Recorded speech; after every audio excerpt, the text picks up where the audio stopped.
night and the Gemini crew. Oh yeah, baby, you know what time it is.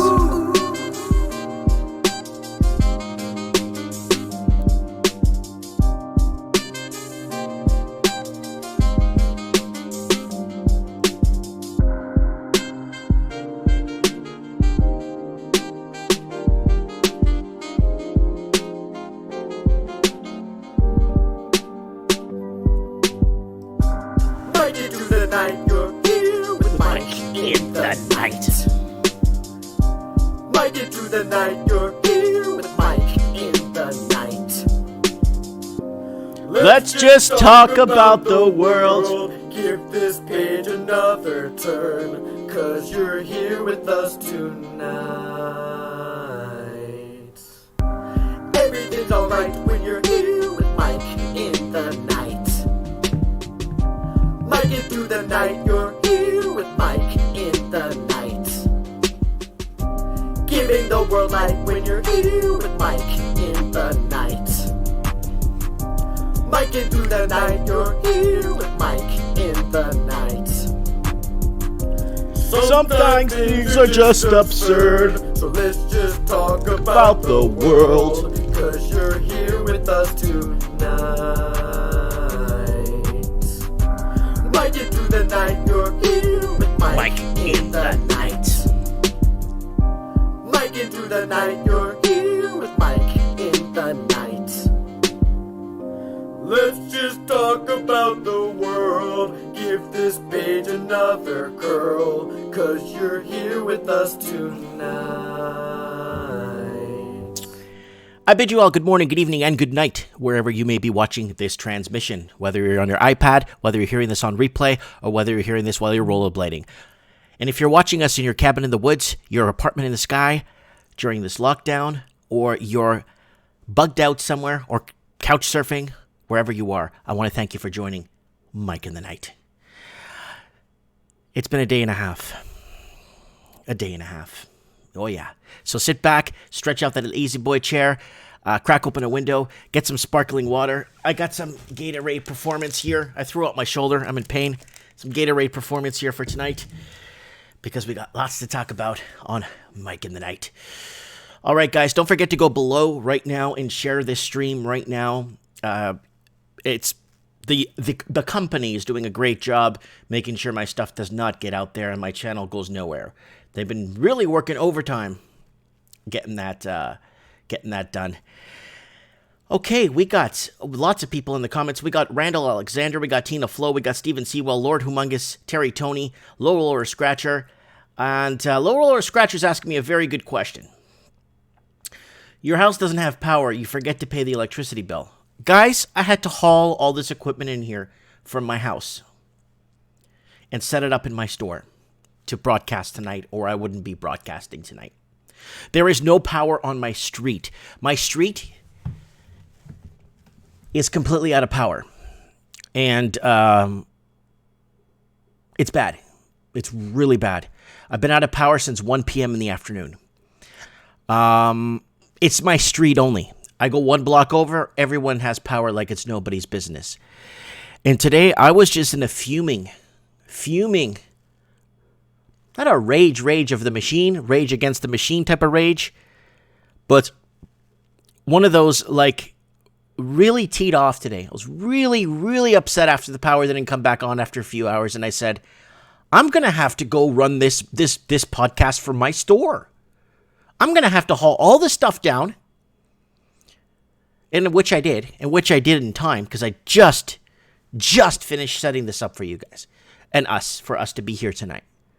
But that's okay. I needed to get out of the house. I'm getting COVID cabin fever.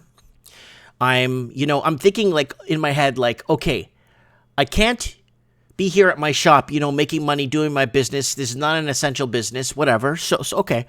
But I can't even be at my house running my show. Like, it pays peanuts, but it's still something. It's not nothing, right? And it's like, they're getting every angle. So I call the electricity company. I call them. I go, hi, I I run business from my house, and I told them I had to do an important conference call with overseas employees overseas or something, right? I'm not really lying. We are having a conference call here, but we're going to send someone in the next 3 days to take a look at that. It's only your street, so it's not really of a major blackout.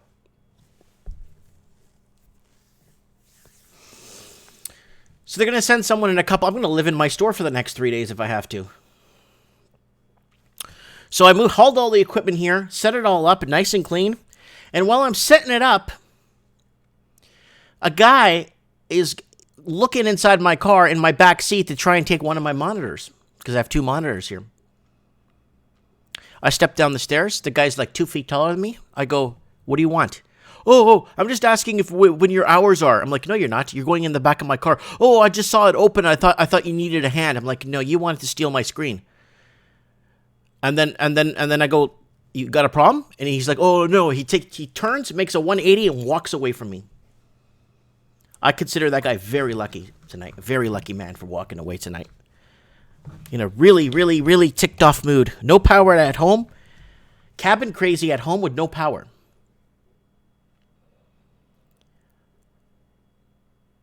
Yep.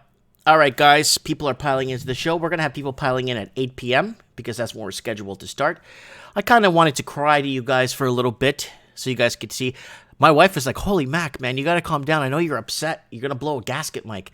It's like, yeah, the store has power. Matthew is asking, yeah, the store has power. It's in the downtown core, right? It's not really a downtown core, but it's in the downtown area, right? The radio station has power. Like everything here has power, right? But my street doesn't have power, right? So it's like, oof. So here I'm at my shop. Now I'm going to haul this equipment back home. I got to call the electricity company when I'm done with you guys to find out if they're going to take 3 days. I'm just going to leave this here and come in and do videos for you guys. I think that's just the best thing for me to do, right? Yeah, it's all right. Some inconvenience. Yeah, Terry, Tony. Some inconvenience. Man, I was going to blow a gasket today. And then 2 days ago, I threw my damn arm out. This one. I threw my shoulder out. I can't even put my hand up over my damn head trying to start the weed whacker. That's another story for another day. I'm not going to cry to you guys all night. David Sabrini sent me $5.49. That money right there, that money is worth hauling. That's the gas money. Well, that's not even the gas money. That's enough gas money to get to Detroit with the price of gas right now. All right, guys, enough crying. Enough crying on my end. Thanks for listening to me. It is 8 o'clock. We are here. It is Mike in the Night. All righty, people. Skype's turned on. We're ready to go. We're going to have some guests on the show tonight. We are going to go through some channel news. Guys, just an update. I'm going to shut off the Patreon come at the end of this month. In 5-6 days, I'll be shutting off the Patreon and disconnecting it because people are going through a tough time now, and people should not have to send me any. I mean, everybody's flying. Everybody's doing good. Another $5.49 from Dave Sabrini. Thank you so much, Dave. Holy crap. You want to come on the show and tell me a story? Holy crap. Thanks for the coffee, eh? There you go, coffee. So, I'm going to be disconnecting the Patreon, guys, at the end of this month, and I'm going to be taking down the tip jar. But I'll still keep the Teespring. If you guys want to buy a t-shirt or something, that's fine. But no longer need Patreon, guys. I got everything I need for the show. I got the new screen. I got my computer fixed. I got everything fixed with the computer. I got a new video card. I got everything I needed to do, basically, financially wise for the show. So I'll be okay. So I'll be taking down the Patreon, and I have like 33 or 34 supporters on there. Thank you so much, guys. And I'll be taking off the PayPal tip jar. No longer required, guys. I'm happy as is. We're all good. Let's go over to here, guys, to the channel news. Here we are live. Mike in the Night, the riddle. What is the riddle, you ask? There's a lot. Guys, don't forget to check out some of the videos. You probably no one's getting notifications on anything. So if you go here to playlists, let's go to videos, guys. Don't forget, coronavirus linked to pollution, true or false. What do you guys think about it? Save your bacon. And there's a meat shortage going on right now with Tyson Meats closing down a couple of major key locations across America. That's actually a very big deal. Just a panoramic view of my backyard. And then why almost everyone's wrong about COVID-19. That's me and Supreme Cannon going off. They're talking about what we know, what we don't know, what we should know, what we think we know. I have a video I want to play, but I don't want to burst a gasket tonight, guys. I'm already all riled up from tonight. I'm already ready to lose it. Thank God for you guys. I could sit here and blow off a ton of steam here. Bank of America, Fed. This is what Bank of America is saying. Fed can't print gold, says Bank of America. Oh my God! Did they get somebody new working there, or did they get somebody that realized that this whole Ponzi scheme is coming to an end? Oh my God! Let me go to article reading. There you go. Sorry, guys. Sorry. I'm getting used to this screen switching thingy here. Thank you, Dave Sabrini. Thank you for the show, man, from Kelowna. Dave, come and see me. Come and visit me. I'm right here. Put a mask on and your gloves. Drive over here. I'll be here for the next 3 hours. And come into my door. I'm at 1925 Quilchina, live at the Merit Toys and Games. Right here. I'm here right now, live. 1925 Quilchina. The only YouTuber you could actually go and see live. The only YouTuber you could go see in person. Axel Rose says $5 an hour. Oh yeah, real Kevin Thompson in the house. Bird718, thank God he's here. Okay. Sorry, guys. Let me go back to Document Cam. Coronavirus linked to pollution. Check that out, guys. Save your bacon. That's a really good one. Good morning, YouTubers. Panoramic view. Why almost everybody is wrong with COVID-19. Bank of America says the Fed can't print gold. Consumer prices make biggest decline. Everything but except housing for some bizarro reason here with David Hasselhoff. Then we got economic dumpster fire right here. Then we got trends in the housing market that's got almost 2,200 views in a 2-hour video. The average view duration is 2 hours and 5 minutes of that video. That's a lot of view time, guys. Why oil stocks are bulletproof, building versus buying a home, and COVID-19 activist dies of COVID-19. A lot of stuff here to check out, guys. If you're bored, please come to the channel and see something. And if you like something, all I ask is that you share it. That's it. That your donation to me is sharing a video. You could always super chat me. I really don't care. Guys, over on the right side of the channel, let me see here so you can see it. We got T-Square up here. I have it like a subsidiary of the channel. Boom, bubble, bust, repeat. That's my video game reviews. The McChronicle here. My Portuguese channel. Waptech and Gemini Crew. Mike in the Night, if you want, it's right here. Gemini Crew. You could go there and you could go check it out. So there it is. T-Square, boom. T-Square was on the show on trends in the housing market on Wednesday night. Alrighty now. Whew. I'll pull that off my forehead there. A little bit of. Anyways, it's kind of warm in here and it's warm outside, right? I would like to have the door open and let a breeze in, but there's a lot of like drunk people outside, so I'm not gonna. Okay, wow, comments are flying here. Mike, do you need a Mike in the Night neon sign for the Merit Studio? No, guys, I'm just here temporary here at the store. I just had to lug. I got no power at the house, so haven't had power since 1 p.m. in the afternoon. Oh yeah, yeah. We're gonna send somebody there in a couple of days. Oh yeah, maybe I'll stop paying my bill for the next 3 years. Oh man, was I ever in a bad mood the last couple hours? Whew. But I'm okay now. I'm okay. The wife came to bring me a shirt, gave me a hug and kiss, and said, "Don't worry. I know you're home. I know you're doing your best, to keep us entertained. You're doing your best, teaching us karate, doing all this stuff. We're going stir crazy at home. You're doing what you can and, trying your best to keep things in check." You know what I'm saying? So King Jim Kun, whatever is, King Kim Jong-il is dead. I don't know if he's dead, guys. Kevin Tavares is saying, "Calm down, brother." I'm calm, buddy. You should call into the show, Kevin. Where are you? I'm going to call you now. I know it's midnight in Montreal or 11 o'clock. I'm calling your ass. I'm sorry. Sorry for swearing. I meant that as a goat. There's a goat, and there's an ass, and then there's a billy goat. Or, yeah, I'm not going to go there. Anyways, okay, so there it is there. Let's go back to document cam, please. All right, let's get back to here. So we got all our COVID numbers here. We've been following this for a while now. What to believe anymore? I don't know, guys. I'm getting so many signals from everywhere. I'm just taking a back seat to what I think I know, to what is just unraveling in front of our eyes. So, we got a link here from, yeah, dude, this doesn't count. This is TMZ. Yeah, this is TMZ, guys. I don't know if this is even allowed to be well, yeah, it is. I'm seeing, like, weird stuff up here, so it should be allowed to be shown on YouTube.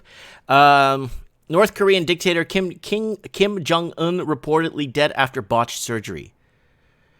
North Korea's supreme leader, dictator Kim Jong-un, has reportedly died or is on his deathbed. There you go. It's on his deathbed. So let's put this to the back of the list, back of the bus. All right. So we got Spain, Italy, France. Look at these numbers. Look at China. Is China in the top 10? 1, 2, 3, 4, 5, 6, 7, 8, 9. It's in 9th position. The origin of the virus, the origin of everything, the people that basically ruining the entire planet are moving out of the top 10 with new cases.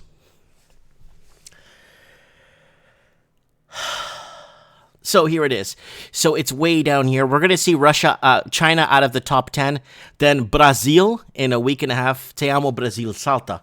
And Brazil will be out of the top, will be in the top 10. Canada is moving its way up.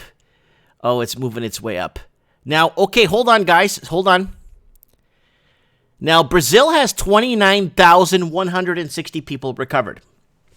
I spoke to a reporter there for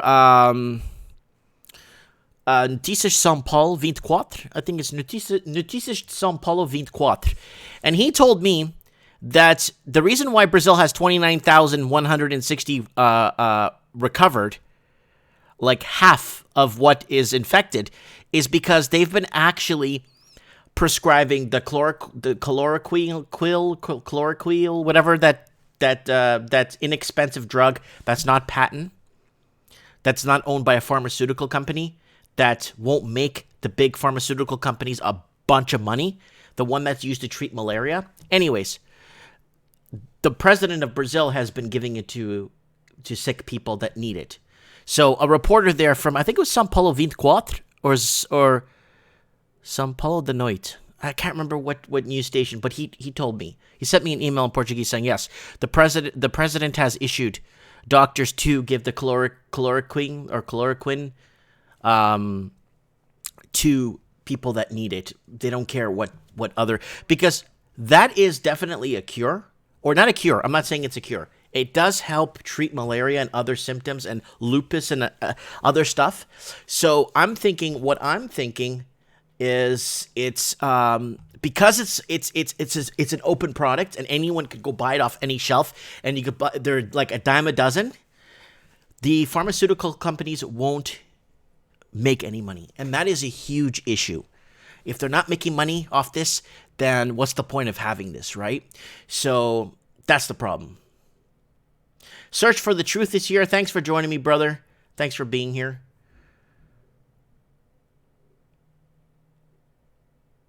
Okay, there's lots in the comments here. Okay, we got Bird718 saying, the drug they say don't work in America. Yeah, it doesn't work in America, but if you go to Brazil with an S, it works there. There's people that are.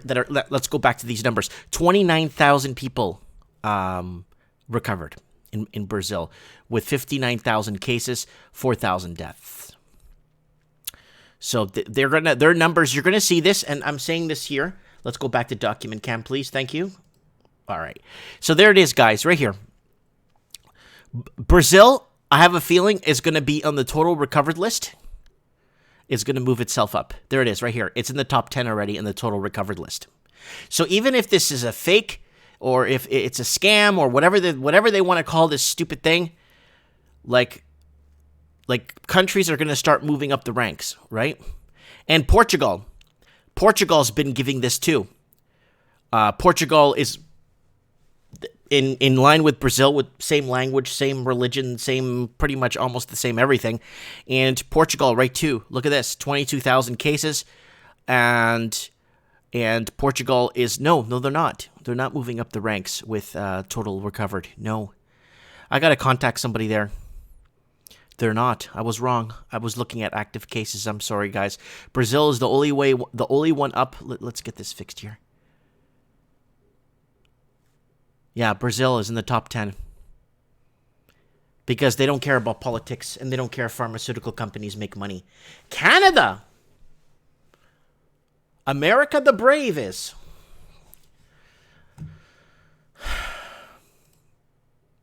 All right. Let's get somebody on the phone here. Get our first guest in before we get into the next Guys, I don't have my secondary camera, so guests cannot see me on the show tonight. They could hear me, but they cannot see me on the show because I just had to move all this equipment over. I hope everyone's having a good night. I hope everybody's having a good night tonight. I sure am here with you guys. Lots of love in the comments tonight. All right, who do we got here? We got lots of people on. Let's get David on. I know David's watching. Here we go. He just sent me an article. Let's get David on the show. Oh, subscribe for $21 a day. Oh, man, I'm not going to. All right. Let's see if David wants to talk a bit.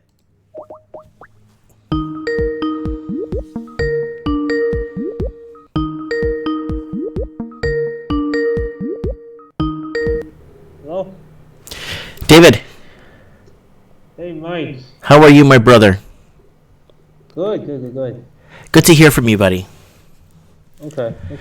So we're live, you know that. I saw you in the comments, and I saw you commenting. What's going on, buddy? Yeah. Are you still working? Are you on lockdown? What's happening on your angle? Oh, I'm still working, but I'm not so sure if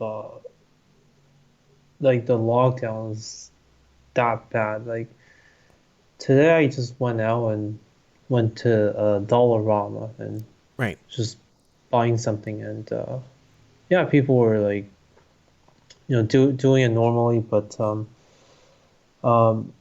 they are restricting the number of like shoppers within the store, but it's not that bad.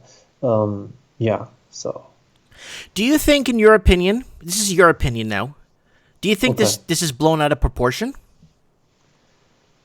well, in terms of the media coverage, yeah, kind of. It's like it's all just like fear-based. Actually, today I saw from Toronto Sun's YouTube website showing that there are like 100+ people protesting at Queen's Park because people wanted more freedom. People wanted to lift the restriction, the lockdown measures, because they wanted to get the economy going again, because like there are a bunch of people, unemployed, and they needed to get back to work and start paying bills and mortgages and all of that. Now, let me ask you, David, do you know anyone that has this or died of this, or anybody? Any rumors? Have you heard any stories about anything? No, not that I know of. Not that I know of. No. Okay. I don't know. I'm beginning to think that all of this is just hyped up. I mean, sure, there are people who die in long-term care homes, but I don't know anyone, from my circle who actually died from this disease. So We got Nat Pacheco in the house saying Honduras doubled its cases in one day. Wow. So we'll check out the news from that end of the world.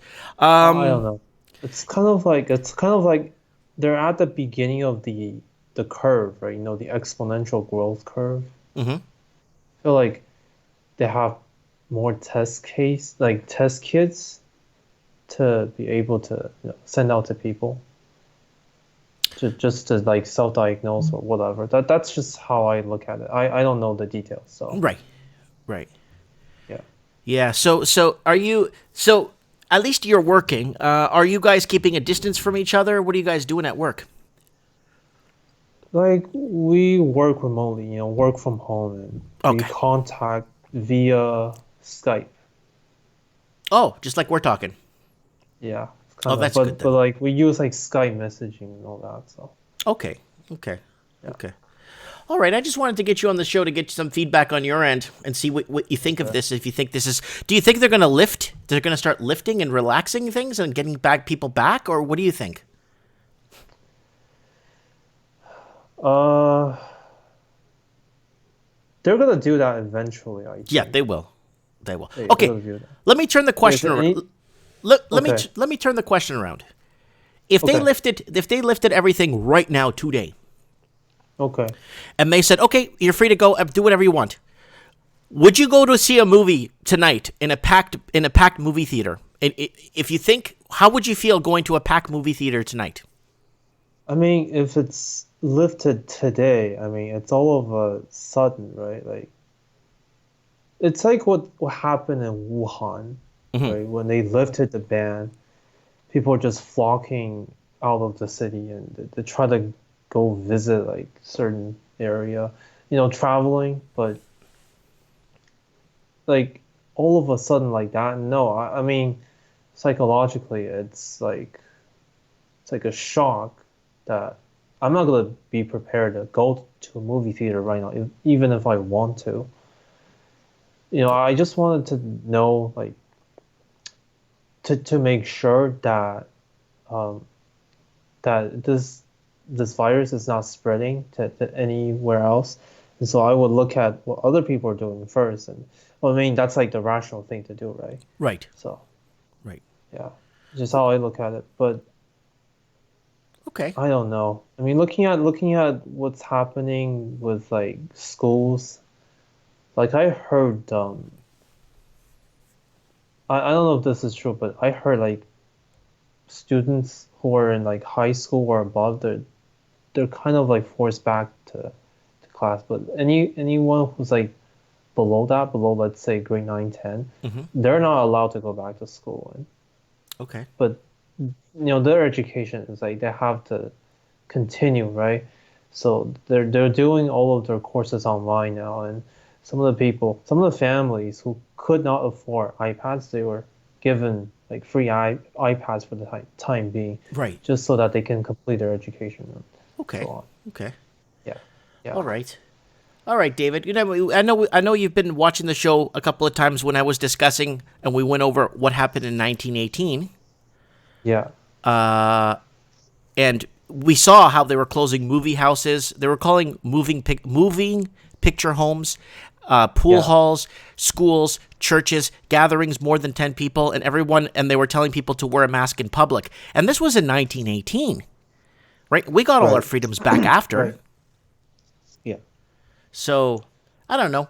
Anyways, I just wanted to hear your end there from what's happening there out east. Keep me on the pulse and keep sending me links, okay, buddy? Yeah, did you see the link of Bill Gates and his foundation's emails Oh, that guy and again? passwords got leaked? Yeah, Dude, that guy. I don't even want to talk about that. That guy's such a like. It's almost Five like years ago.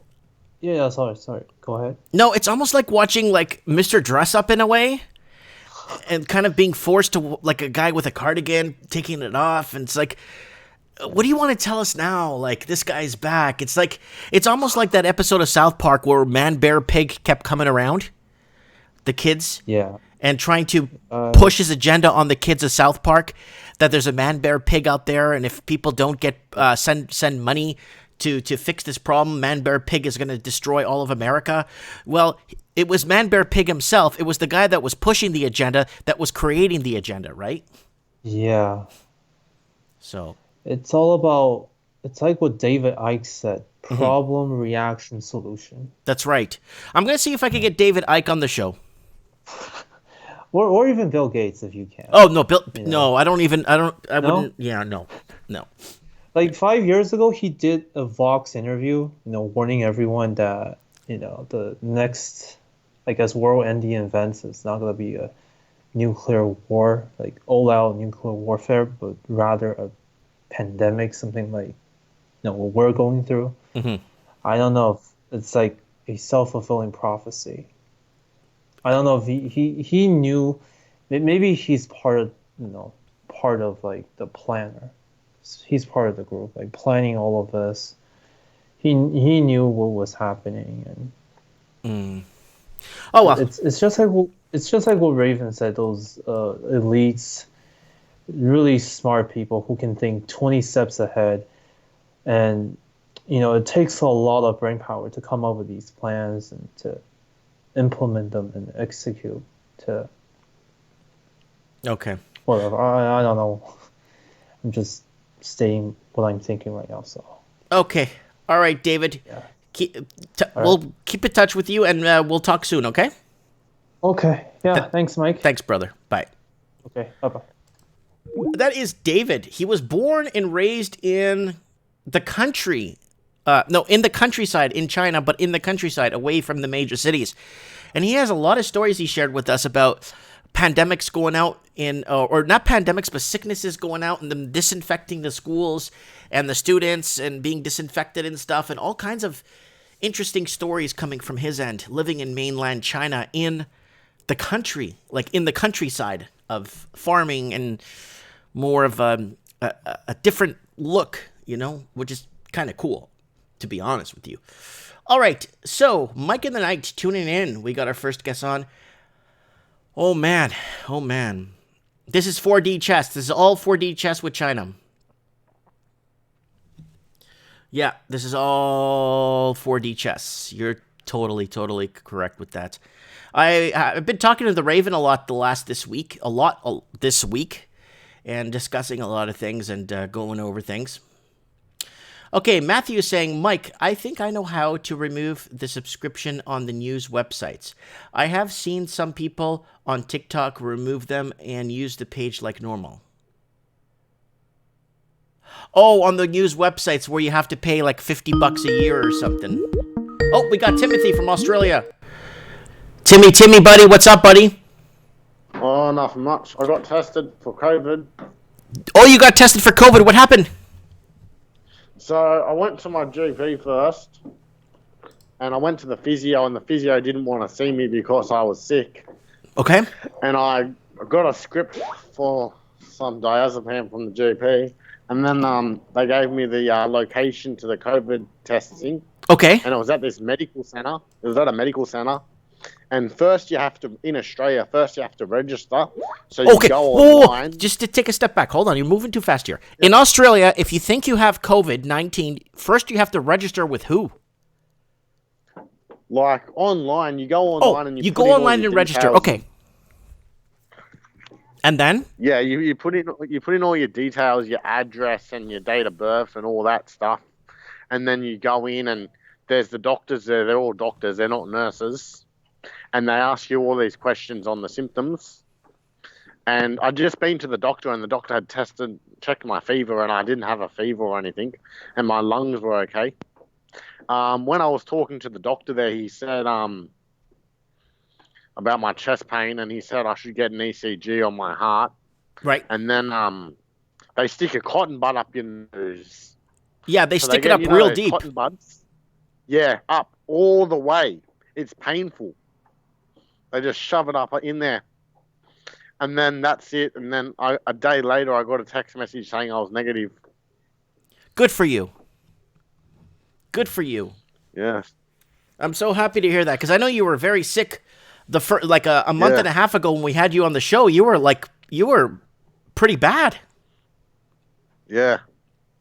Well, other than my chest pain, I've recovered. I've still got the chest pain.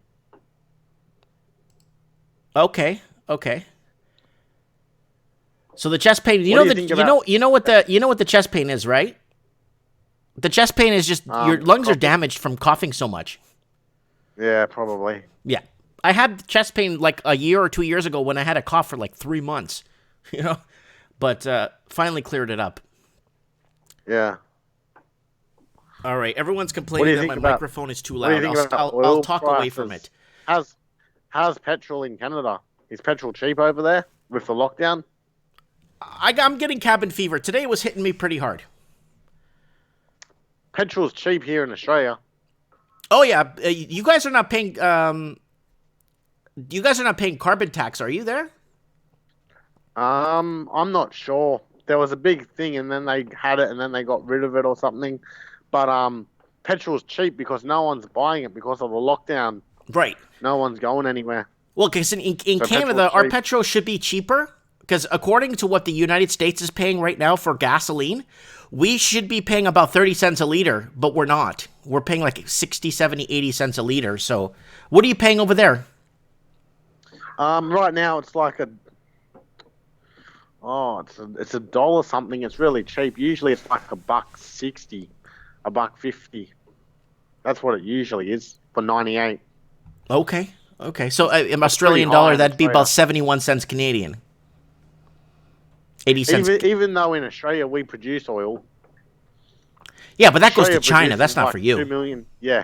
Yeah. It produces like 2 million barrels of oil a day, but it goes to the Singapore price. Of We can't get it course. cheap. God forbid that goes in the pockets of the Australians and into the infrastructure and Yeah. schooling systems. Unlike all the Arab countries that have oil, they all have cheap petrol because they produce the oil. But in Western countries that produce oil, it's still expensive. Mm-hmm. Mm-hmm. You know what I'm saying? I know what you're saying, brother. All right, Timothy, I'm very happy to hear that you were tested negative for COVID-19. I'm so good to hear that. I'm going to let you go, and we All will right. call us in next week and tell us what you're up to. Yep. All right, God bless you. Take care now, okay? All right, mate. All All right. right, bye. Bye. That is Timothy west of Sydney, Australia, and giving us a call and an update on what's going on. So, per gallon a liter in Australia. So, we got comments flying through here. Where is the gas so cheap at 59 cents? Guys, remember there's a conversion between American and Canadian, too, guys. So, remember that, eh? The tax alone in gas in Vancouver is about 50 cents a liter. Yes, that's 100% correct. The tax alone. So we're being taxed. Guys, I have a clip I want to play for you guys. But I've been trying to calm down a lot the last couple of hours, like bringing myself down from dying of a heart attack here. And I'm doing a good job at it.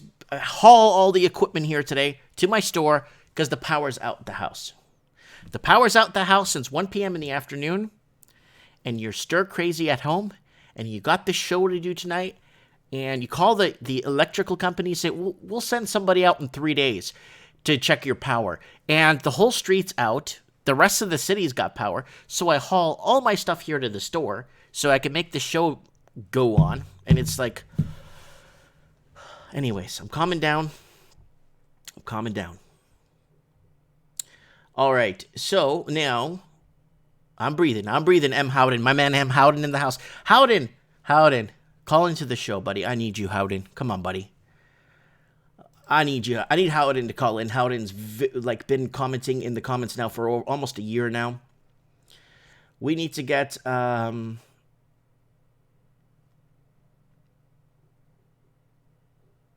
Progrosso is saying we in the comic book store.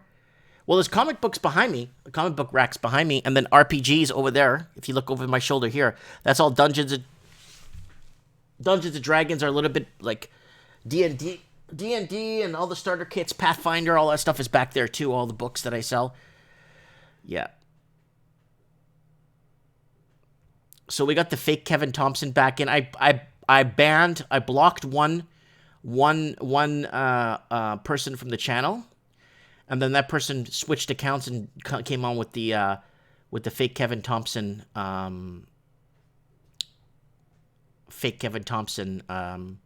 YouTube's been now actually tracking the channel now. From I sent in a few problems that I've been having with the channel, and I spoke to somebody. Believe it or not, I spoke to somebody there.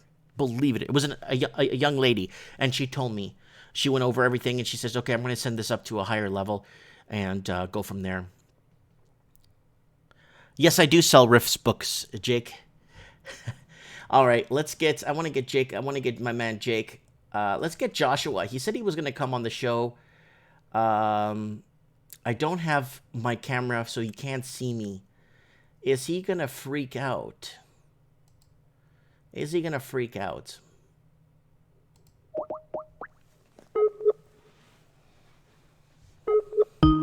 Let's head over to California, see if our man Joshua.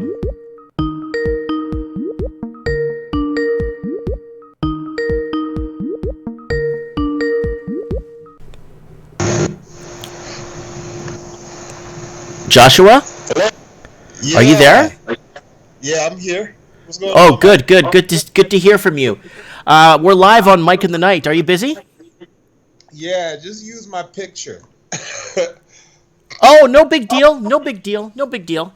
I just wanted to call and get an update on the real estate situation in your area and what you're doing. Are you cabin fever? What's going on? Yeah, I'm working as hard as I can, and that's a very broad statement because all I can do is keep on following up on leads. I mean, really, real estate agent is just a job title. You know, I'm really focusing on other things in my life right now, and you know, honestly, having left the military, I still feel like being an intelligence analyst is something that's very dear to me and sort of my family. My mother's a sociologist professor. Holy crap. And yeah, she's always, you know, we're always having big talks and big conversations, and I'm always actually updating her on a lot of things that have to do with economics and society, which affect the social norms, which is what her work is about. And you know, I feel like you know, real estate, it's slow. You know, I can't say that I'm the top tier guy in my city right now just because I'm new and But you're in a good part. You're not in such a heavily dense part of California. You're actually in a good part where it's more attractive to younger families.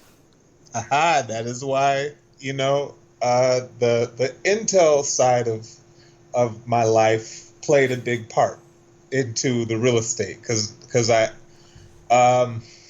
as an intel guy, I was doing predictive analysis on the globe. Actually, we were working in South Korea, and we had to watch and monitor the Pacific region. And you know, my mother's sociology background made me very aware of the people and how the people are doing. So, you know, transferring from Korea to America, I started having to watch the Americans and what we're doing. Joshua, can I give you a small piece of advice? Yeah, sure. Start a YouTube channel tomorrow. I'll plug it for you every day. Hey, I got my YouTube channel up, man. You do? Yeah, just look up Joshua Warren Bush. Put it in the comments in the show later, or when you get a chance. Put it in the comments in the show, and I will definitely plug it. And we could have you on the show coming on when you can on Mike in the Night. You could come on when you can, and you could give us like a 5-minute plug every time of an intelligence briefing plug. What's happening to Kim Jong-il? What's happening? Whatever you know that you know of, right? Oh man! And you could fill us in and give us an update. You know? Of course, I'd love to do that. The video, what I really want to work on is the progression of Black America. That's sort of my heart, my passion. I can't give that away. You know, I have African roots. You know, I used to have an African girlfriend. Hey, we used to have these big conversations. You want to hear something funny? I have African roots too. Hey man, now's the time to beat that. To beat your chest about that, man. Well, you know, I was supposed to be born in Mozambique. Right, you said that. I in Portuguese Africa, yeah. My dad was living there. My whole family, I have half my family still lives there. Yeah, man, show those people some love. Oh, I have. If you look me up on YouTube, my name, and then you'll see a Portuguese channel. And I make videos, you know, Africa for sale and Africa this and Africa that, getting screwed over and all that stuff. but it's dedicated to the Portuguese colonies in Africa, right? Yeah. And a lot of people from Brazil jumped onto that channel, started watching my documentaries and saying, "Oh my God, what's going on?" You know, like, it's a long story. I'll sit down with you and talk about that part of Africa with you one day and get you up to speed on what happened there. You'll be like, "What the heck?" Like, yeah, it's something you won't. Yeah, but Yeah, but what I wanted to point out is that cowboy hat is my family sort of identity. Mhm. The cowboy. My family has property in Texas, my dad's side, and our African American roots are within cattle farming, all of that. So that I got to bring that perspective into my work. I don't know how. I'm still working on it.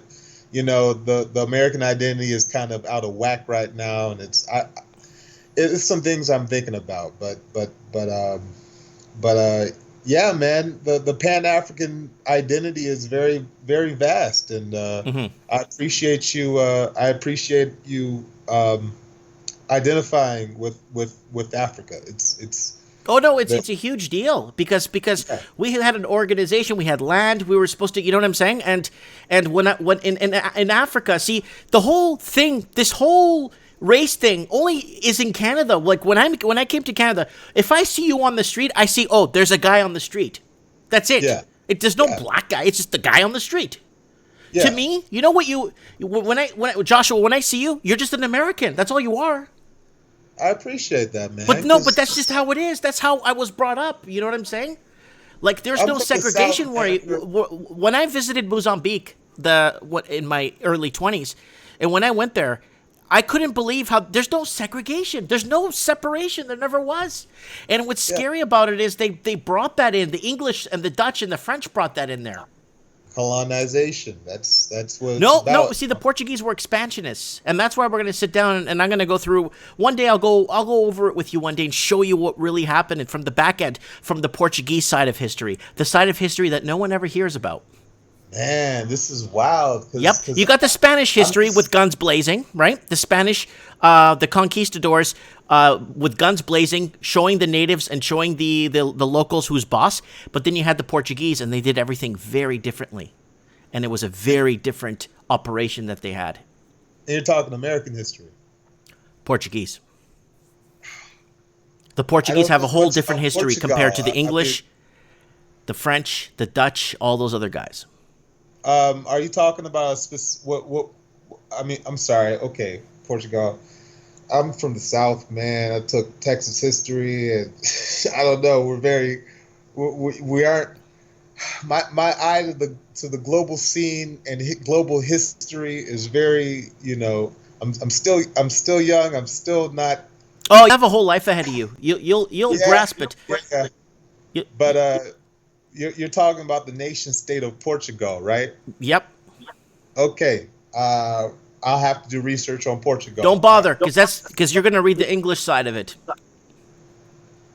I can't help you out there, man. No, I'm going to tell you. We're going to sit down one day, and I'll give you a good 20 minutes, show you, and then you'll be like, holy crap, there's a whole other angle of the world that's being seen from another colonist's point of view. You got the Spanish point of view, and you got the English.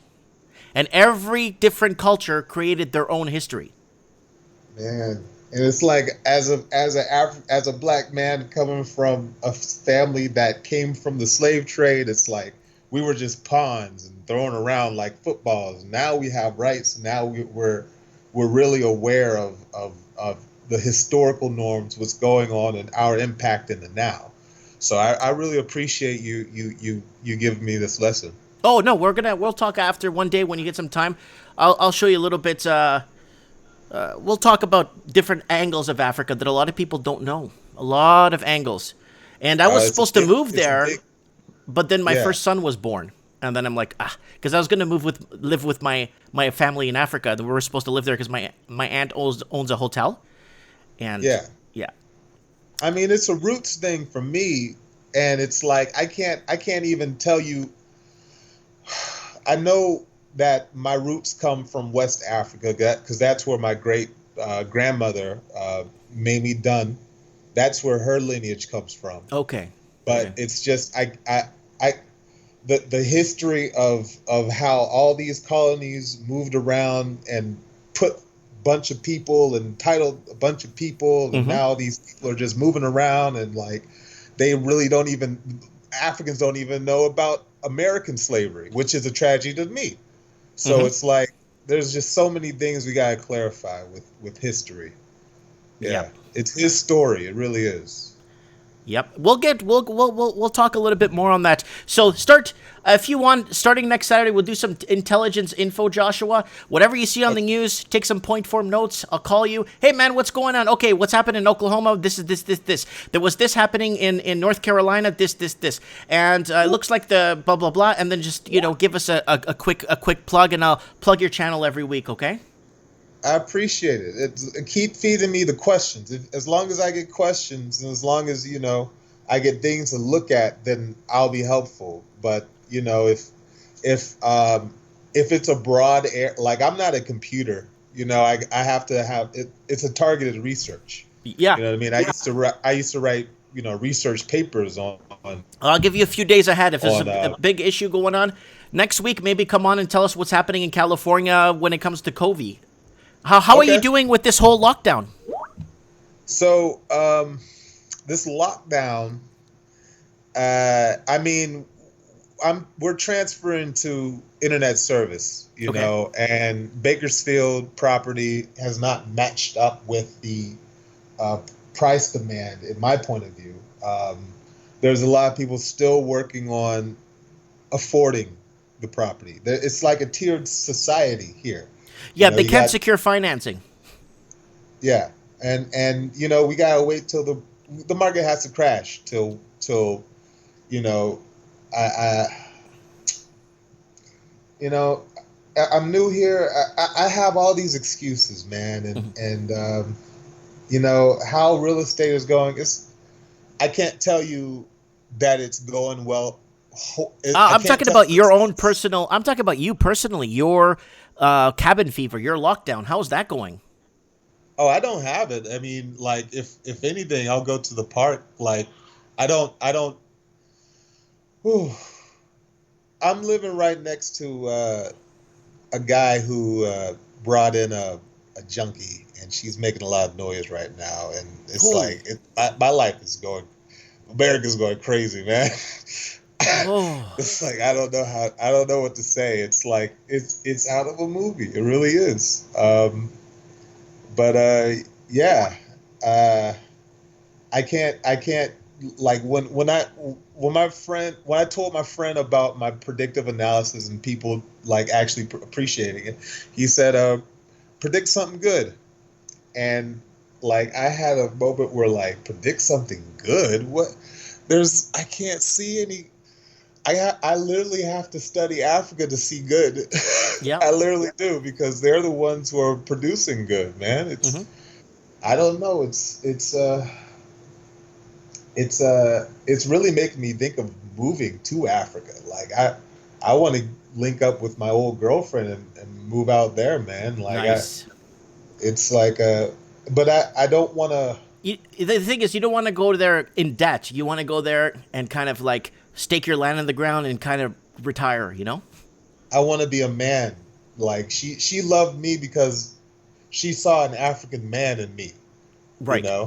And I don't have the facility. I mean, I have my pension, and my pension will get me like actually a pretty good property there. Hmm. Well, rent there, like I could do well on rent, but it's like I want to. She was studying thermal energy so that she could help her dad produce new equipment on her farm.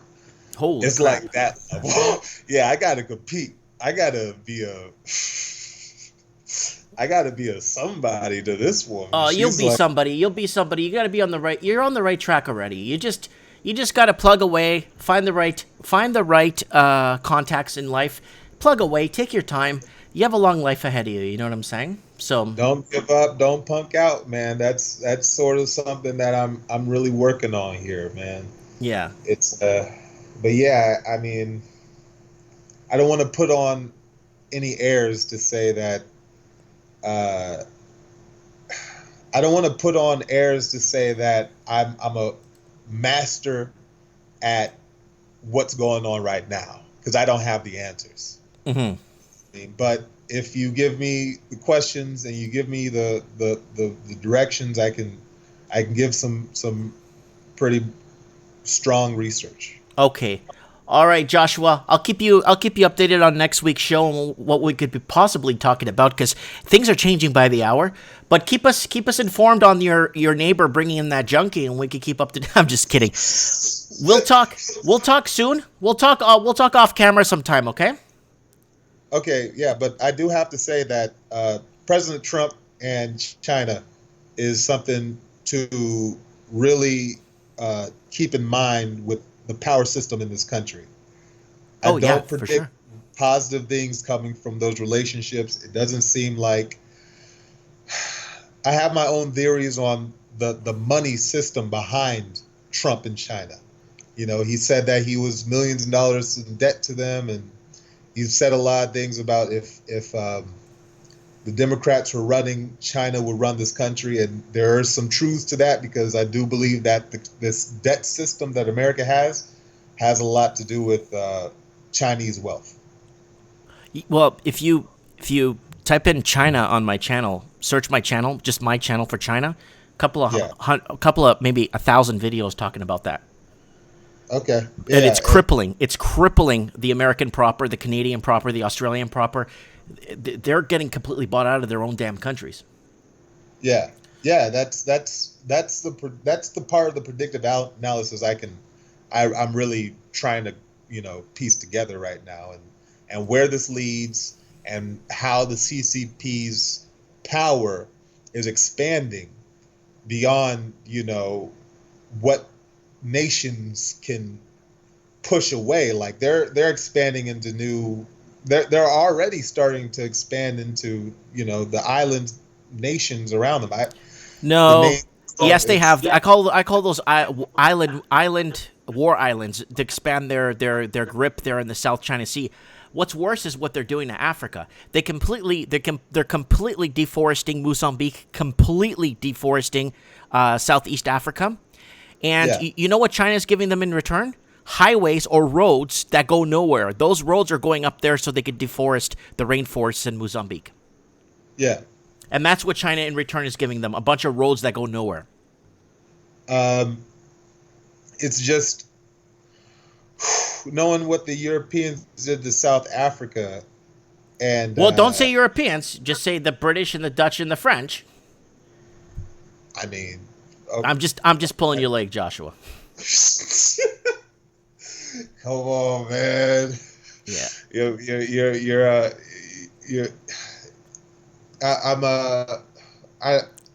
right. You're right. I got to get more. When I'm not specific, I kick myself. That's okay, buddy. That's okay. All right. We've been talking for 17 minutes. I'm going to let you go. But yes, we're going to keep our finger on the pulse with you and keep us up to date on what's happening there in California. All right. Thank you, brother. You stay strong, stay focused, stay in the light, and keep your target in sight, okay? Yes, sir. God bless. Appreciate it. Bye. That's our man Joshua from California giving us an update. And, okay, we got lots of people here in the comments flying around. Okay, we're going to get Craig Cook on the show from New Zealand. He wants to come on and give us an update on what's happening in his neck of the woods. I have a video I want to play for you guys. But because I've been, like, really kind of flared up, really kind of, like, not having a good day until I came on with you guys, I'm doing okay now. But I was just really, really, really just upset with how the day was progressing, and just awful day. No power at the house. All these, like, one little problem after another. It's like it doesn't end. And someone trying to steal the equipment out of my car when I'm bringing all my computer equipment here into the store so I could have my live show tonight. Anyways. Okay, I want to go to Supreme Cannon first. I sent them a link to a video the other day, which I really want to share with you guys. And it's a kind of an brought up important remarks video. about COVID-19. We now have a conservative leader. I really want to bring this video up for you guys. This is what's keeping me up at night, okay, guys?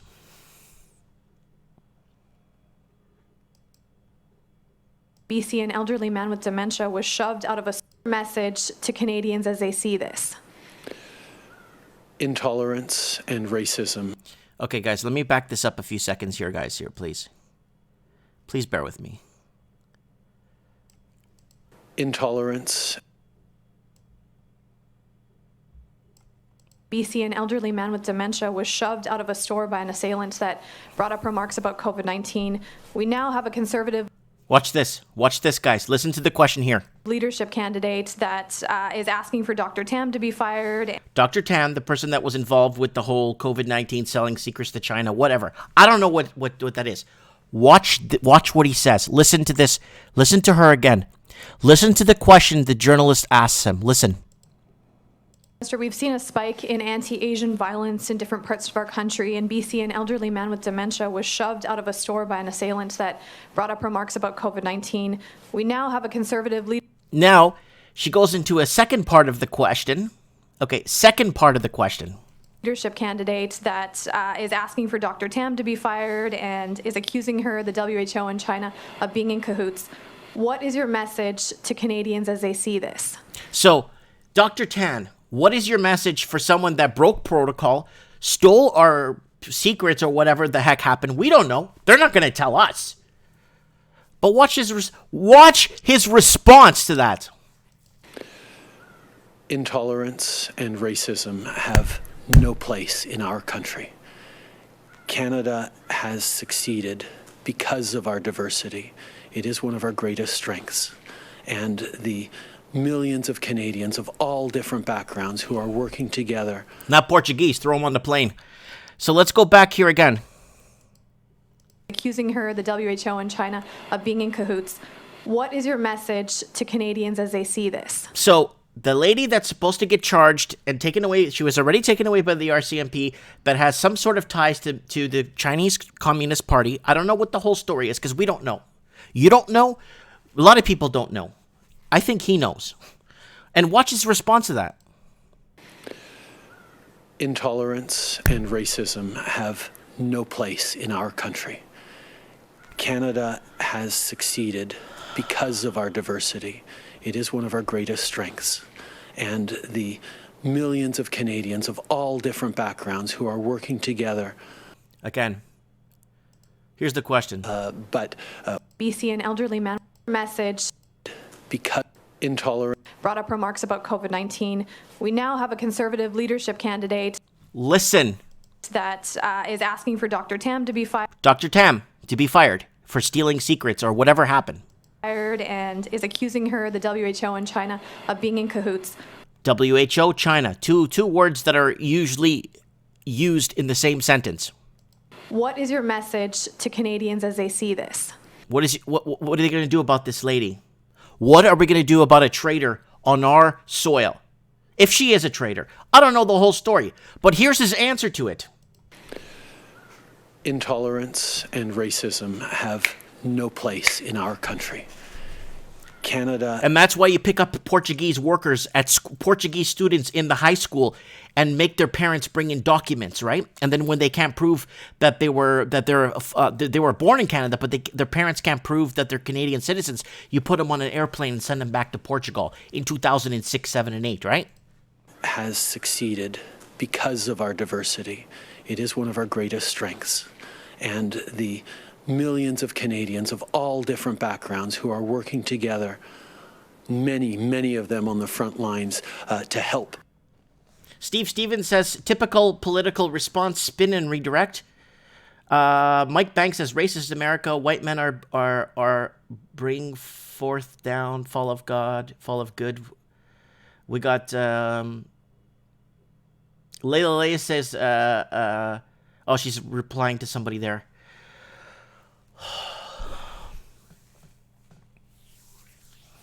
This is stressful, man.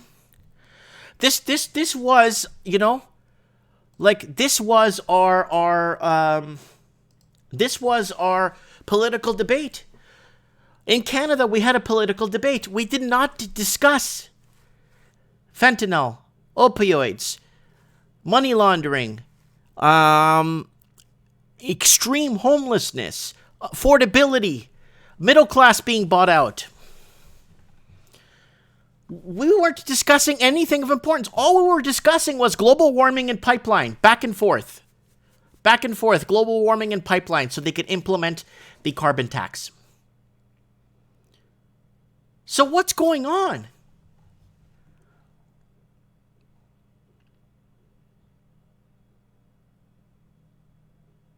Okay, let's get Leila on the show. I don't know. Let me find her here. I know she's in... I don't know if she's still in Syria, but let's get her on the show. Okay, she's in my favorites, but which one is it? There's 3 accounts here. I have a whole bunch of Leila accounts. March, April. Okay, it's this one.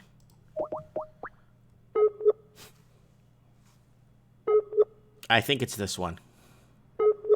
Or just call a random Leila somewhere in the world. Oh, she's offline. She is offline. I want to get her on the show because it's been a while. And there she is. Leila! Hear me? How you doing? Good, thank you. How are you, Mike? I'm doing fantastic. I know I saw you comment in the comment section.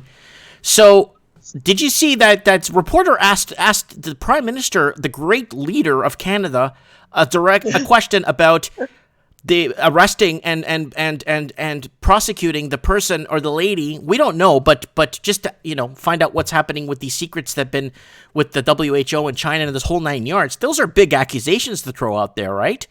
And did you see his response to that? Well, there's nothing new here, is there, Mike? I mean, who tunes to Trudeau? I mean, every so often we do, right? But it's old news now. What shocks me is that he's actually still... Hold on, you're breaking up. We're losing you. Okay. We're losing you. Is this better? Yeah, it's better. It's better. Okay. I don't think it's new, right? I mean, what else does he say? He doesn't say anything else. I'm just concerned because, I mean, we have an election, big deal. I mean, if you don't have money to run in these elections, you're not going to get a grassroots movement in there. That's what I'm scared of. There's no elections. What elections? You honestly think he was voted for? He's selected. He's part of the same cohort as Macron and the New Zealand woman. What's her name? Ardern. You're talking about Jacinta Ardern? Yeah, Jacinta Ardern. They're the same cohort. They're exactly the same graduation class. These 3, they're selected. They're not. No, I don't believe in any good systems out there. I know a lot of people have faith in their political systems, but if there were anything to have faith in, we wouldn't be here. We wouldn't be going through all of these disasters right now. Mm-hmm. Mm-hmm. Are you still in Syria? Yes, I am. Okay, I wasn't sure. I'm so glad to be, actually. Things seem to be really, really bad in Canada right now. So, looking at Canada from abroad, what have you? I guess what has grown, or what? I don't know. Tell us. What are you seeing from Canada now that you're abroad from it? Well, I don't see anything so differently. I'm also on my VPN, so I tune into Canadian news, like my Canadian history search. So I get the same news, but it's the same thing, same ideas that I had even while I was there. Nothing different here. I was just asking Luke in the chat. I don't know who Luke is, but he seems to be in Toronto. So I was asking him about what's going on the ground, and he seems to be the only person in the city going to the job. I know that my contract is on hold with my work, and I know that contractors at that job, at that workplace, got a 10% cut, and they're likely to stay at that level until the end of the year. So it sounds pretty bad. I haven't heard of people being fired in my company, but obviously the numbers are pretty scary.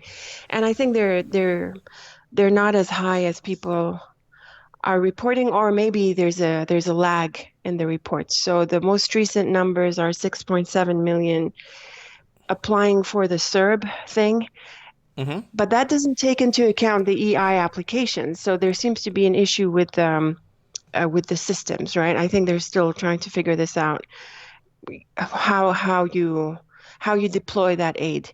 So some people are going through the CRA, other people are going through EI, and then the CERB seems to just be a fund that is deployed through the different channels. It's a bit of a mess right now, but 6.7 million applications. Wow. Okay, and 26 million in the US as of 2 days ago. wow. So you're in Syria. You're feeling. I guess you're feeling more. I don't know how to explain it. I guess. Do you feel more secure in a way? Yeah, absolutely. I feel more secure. Remember, Mike, when I called, I think 2 weeks ago, I was telling you about my travels and how it all happened. Right. So when we left Canada, no information, not even a flyer. Not a flyer? No flyer. When I arrived in London, UK, there was nothing. There was no flyers, no nothing.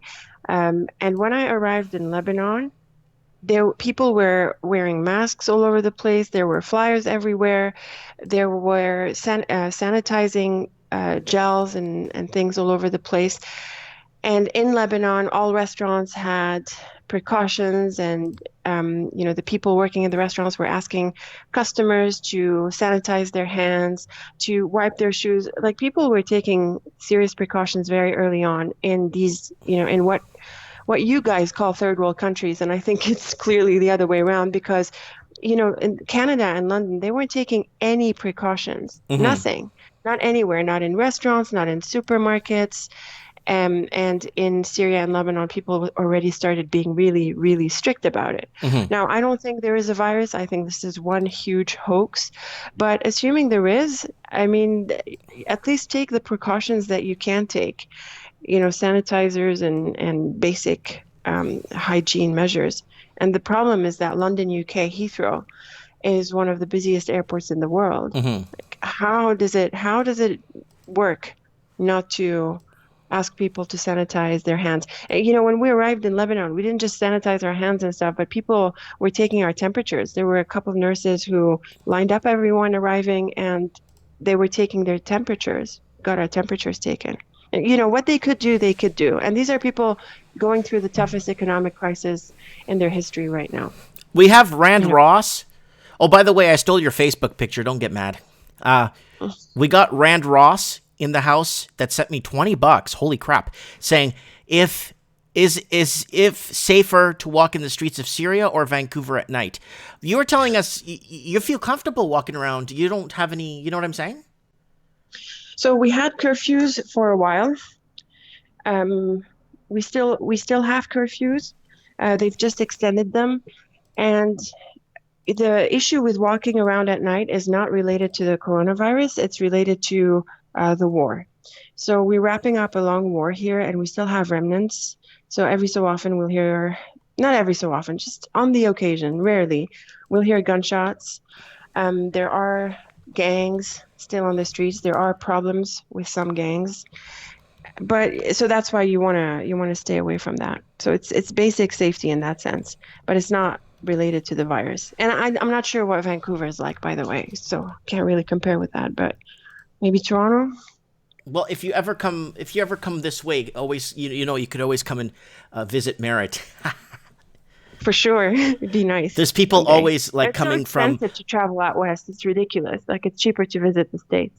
It is. It's so expensive. Canada's just so overpriced with everything. And so we got Papa Piss saying in the comments, Damascus is safe. The rest of the Syria is a whole other world. I'm not so sure about that, because it just depends.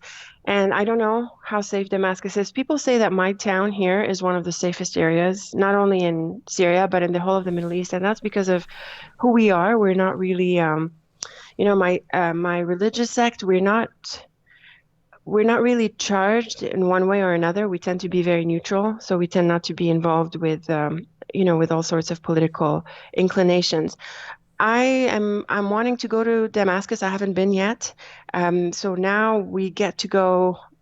So between provinces, everything is closed. You're not allowed to be on the road, except I think between the towns, just for deliveries and things like that, up till 2 a.m. I think that is starting to lift. And then the trip to Damascus is Monday, Tuesday only. Can you take some video, like maybe even some short clips for us and put it in the Skype here? Yeah, I'll do my best. It could be a 1 minute, 2 minute. The Skype, I think Sure, the Skype sure. Skype transfer could go up to 8-minute video, but that's too long. Maybe do a clip, maybe a panoramic of what's happening, like kind of a look of. You don't have to speak either. You could just send it in video form, and we could look at it here. We'd like to know. We have a question for you from 26 Gunter. Are the Turks still maneuvering into Syria? Oh, they're maneuvering all the time. I mean, the Turks in Europe and the Turks in the Middle East. I don't know. I feel these people never got over the loss of the Ottoman Empire. They have this thing. They're always trying to overcompensate. Yeah, I think Turkey has a personality disorder. They don't really know where they belong in the region. But we do know that they're pro-Zionists. So, well, at least the guy right now, what's his name? Erdogan. So Erdogan is a pro-Israel.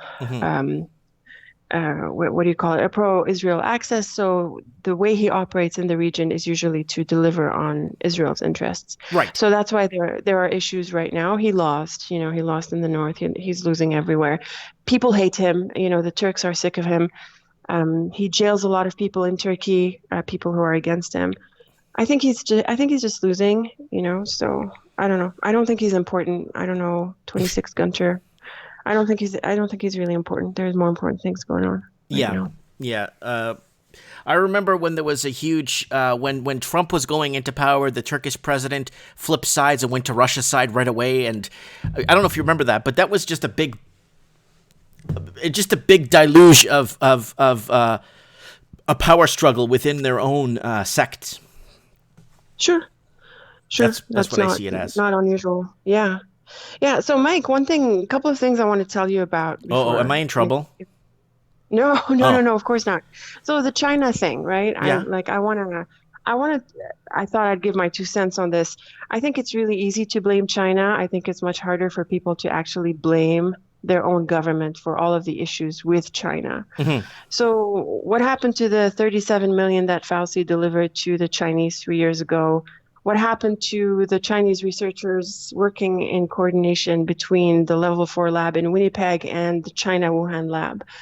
I don't think we can really ignore these things, and so I think that the China thing is actually a narrative that is working really, really well to distract people from what the local governments are actually doing.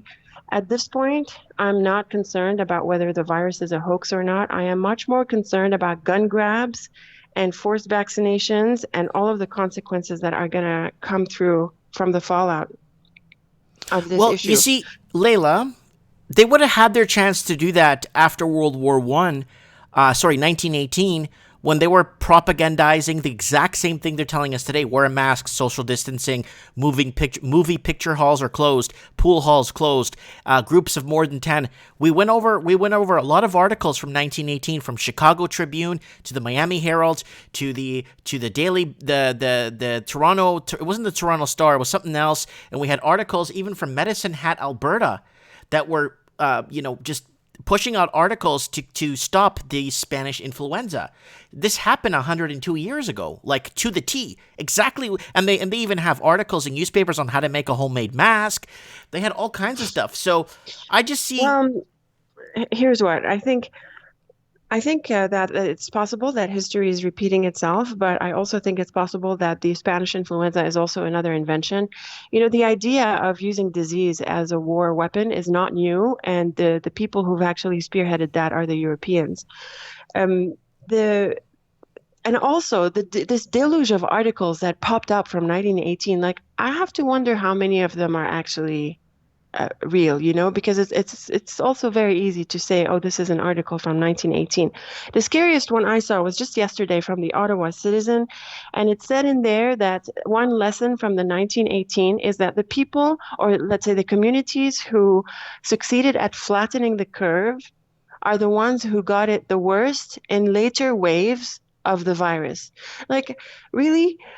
The people who succeeded at flattening the curve got it worse down the line. What the heck does that mean? And why would that even be the case? It's like they're drip feeding the agenda, you know. And now what people are saying in the comments, with Bill Gates saying that 5 years from now there's a bioweapon. This means, guys, prepare. In 5 years, I'm releasing a bioweapon. That's what it means. That's how you read this stuff. You know, to actually believe at this point that, you know, this is proper research and that these are genuine concerns about the future, I think we should really be well past that. It's so clear that it's cooked up. It's so clear that it's an agenda, and everyone is tuning into the WHO like it's a cookbook. You know, it's a recipe to the milliliter. You know, with the phased approach of releasing the restrictions, with the timing it all happened, from the time it left Wuhan to how it went from the 2-3 first cases in any community all the way up to the hundreds and the thousands of cases. You know, it's just a blueprint that everyone is following. You know, I don't believe for a second that this is actually a real thing. I think maybe they could have attempted to make a bioweapon. I think they're capable of that. There's no issues with that. But the medical story around the virus is really, really weak. And finally, with David Icke's interview and other scientists coming out to talk about it, we have a better understanding of why it's not a sound medical story. So here's how it goes. And I think it was Spark Jive, Mike, on your show last week. Last guest I had on last week. Right. So he was I think he was explaining what was going on, but I don't think we had time to go through the details. But to quickly say what's been going on. So first of all, there is no one definition of what a virus is. Of course. Okay. So that by itself is good enough to dismiss any stories around this being a contagious virus or something infectious. For starters, assuming it's a virus. So sorry, no, it's not a virus. What it is genetic material that is thrown out of a cell in response to an immune response. So you hurt a cell, you do something to cells, and in response, in defense of themselves, they throw out this DNA, RNA material. Right. And this DNA, RNA material is what people are calling the virus. But then they did tests with horses and other creatures about whether this material is contagious, and it's not. And that's why the 5G story is so much better. And that's why YouTube and the whole mainstream media are oppressing anything that has to do with the 5G story. We know since before World War II that radiation causes cancer, that radiation causes all sorts of problems in a human being, in every living being.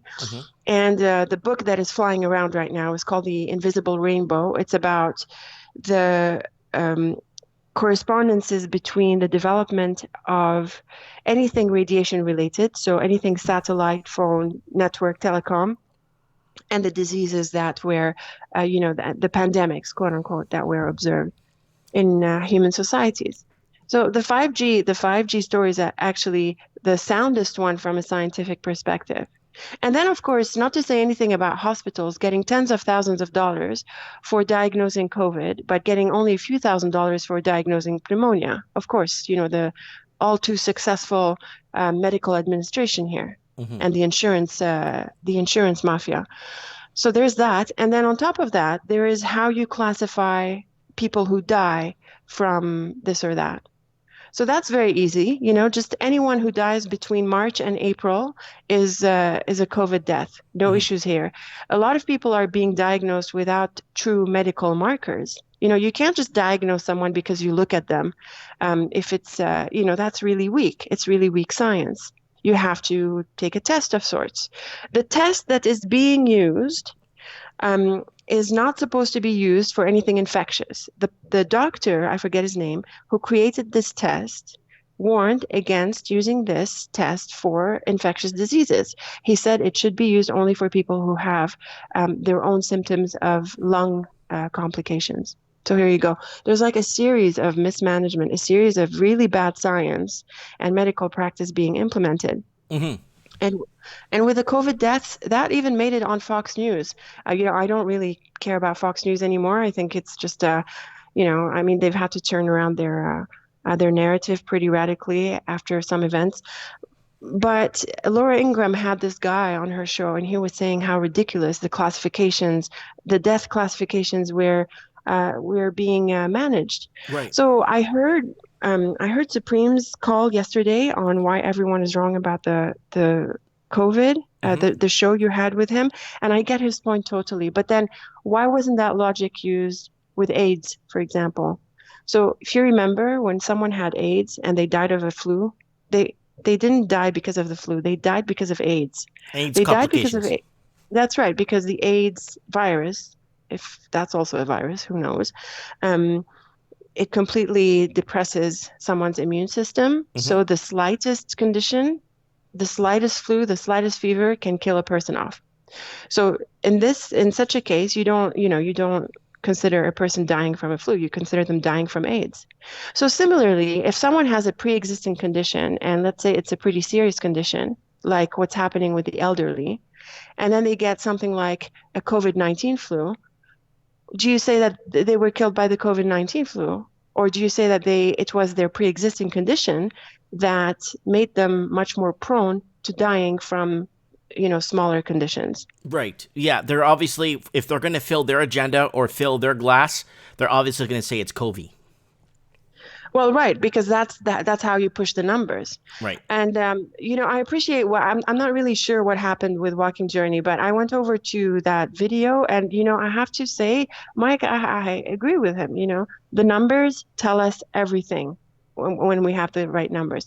So when you have so many more people dying from the flu, you have so many more people dying from cancer and other conditions, or many more people dying from drugs. Of course, God forbid anyone mentions about the white Americans who are dying from drugs every day, or crime, or, that's not a pandemic. How come this condition is a pandemic? So Right. To me, it's pretty obvious that, this is a hoax, and it is so critical, all of the things that are happening as a result of this, that I think it was just a very convenient excuse that checks a million boxes, and it helps us reset a million things, reset the economy, reset the oil, change the balance of power. And a whole lot of other things, hopefully the fallout of the housing market.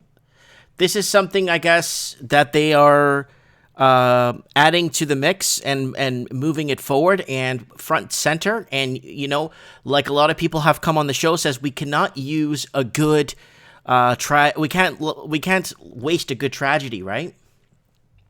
No, it's not that we can't waste it. It's that we planned it in order to take care of all of these things. You know what I mean? It's not that it happened and then people are taking advantage of it. No, they created it in order to do all of that, I think, because it's just too important, all of the things that are happening. I mean, 26 million unemployed really in the US. I mean, it's not that it's happening 3 months after the spread. No, within 2 weeks that the pandemic, quote unquote, reached the United States, they had over 6 million people file for unemployment, and they declared recession.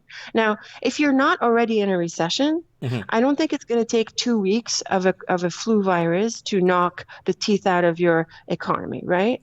No, it would take a lot more than 2 That's weeks. an exaggeration. It'd be at least two quarters for it to lag behind. Exactly. And so this is the issue with also the Trump and the numbers under Trump before the pandemic. Like, we knew that the dairy industry was being bailed out in the United States long before the pandemic. Right. We knew that the trucking industry was having serious issues way before the pandemic. And we always knew that Trump's jobs and jobs this and jobs that, was a fraud. It wasn't real. We knew that he had to do that to block the other side from screwing up more things that they already screw up, right?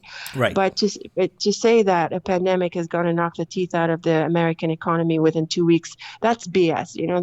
Nope. That's a total red flag. Totally. Yeah, that's totally BS. And when I was really hyped up about the whole COVID thing, I was hyped up about it in the last week of December. First week of January, I'm going to be honest with you, I was really scared with the video footage coming out of China. Yeah. And the fact that it came out of China, and the fact that China is involved in this, and the fact that anything, I knew right there it was flag, flag, flag, flag, red flag, red flag, red flag, and everything. If this originated out of Honduras or something else, it would have been a little bit different, my point of view on it. But because China lied, and we don't even know where we sit with this thing. So now it's just a little waiting game we got to wait for now. That's what we got to wait for, I Leila. appreciate that China lies. I think China lies about everything. But to tell me that the rest of the world doesn't lie just as much, to me, I'm not convinced at all. So again, I'm really not inclined to blame China for the world's problems. No, I blame the big gang, the big world mafia that is behind this. 100%. And China is just one office through which they operate. But to say something like China is the World Health Organization is completely false, and we know that for a fact. The biggest funder of the World Health Organization is the United States. The second biggest funder of the World Health Organization is Bill Gates himself, right, with donations in the billions of dollars, to this garbage organization. Right. And on top of that, the World Health Organization is not the only one he funds. He funds pretty much every party around the world, from east to west, that is working on a vaccine. So how much more do you want to point the finger to China when these bottomless criminals are sitting right in our countries? You know what I mean? They're right here.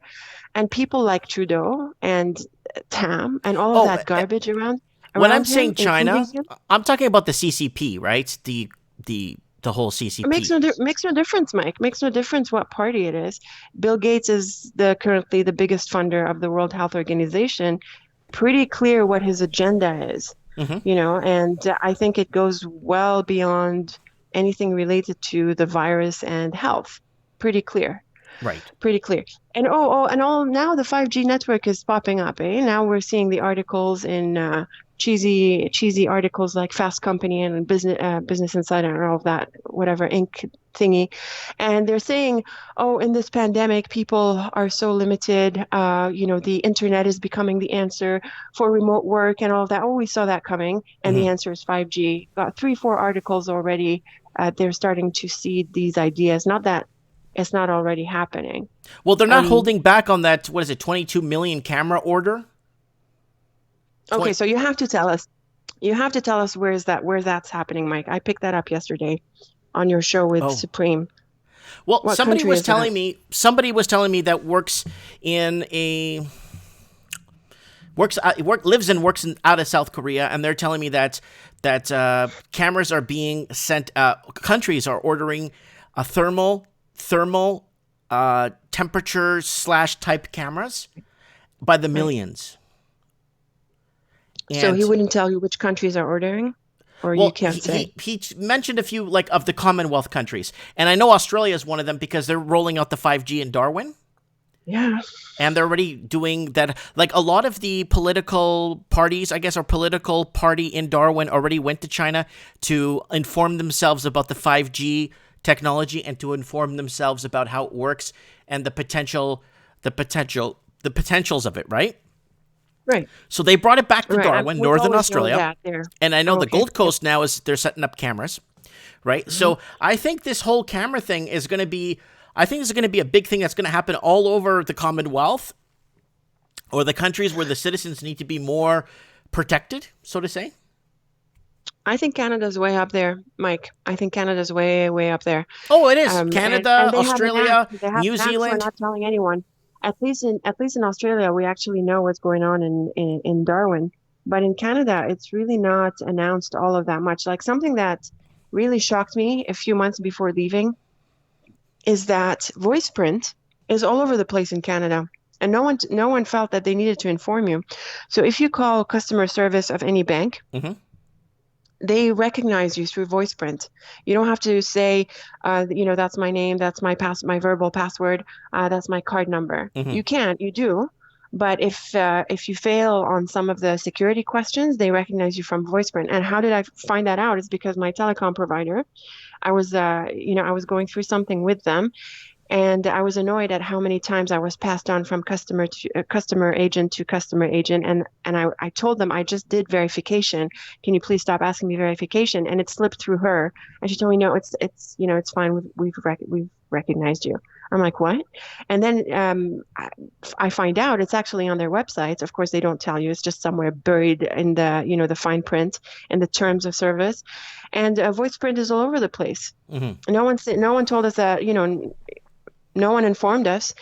Another thing is that facial recognition is being rolled out in all of these big buildings in places like downtown Toronto and Vancouver. Yes, those cameras that are being sold out, like those cameras, have the facial recognition, the whole temperature monetization, all that stuff. Yeah, I mean, this is really looking.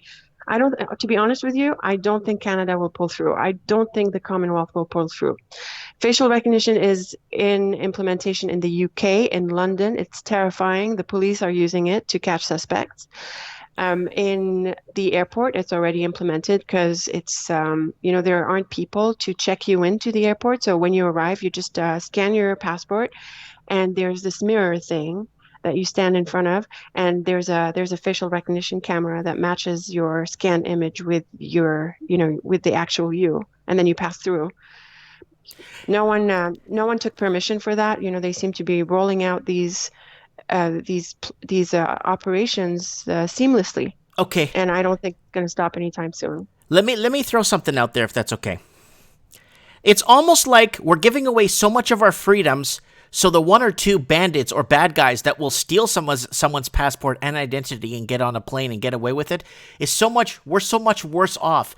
I'd rather walk up to the counter, here's my passport, stamp it, how you doing, what's your business here, thank you for coming, have a great day. I'd rather have that than have to give away our freedoms and stuff and then be scanned and know where we are at all times and tracking us at all times, because they're going to just throw out there, so people won't steal someone's identity. You know how many times that happens where someone steals a passport and gets away with it? That's very slim to none. It's like them getting rid of cash.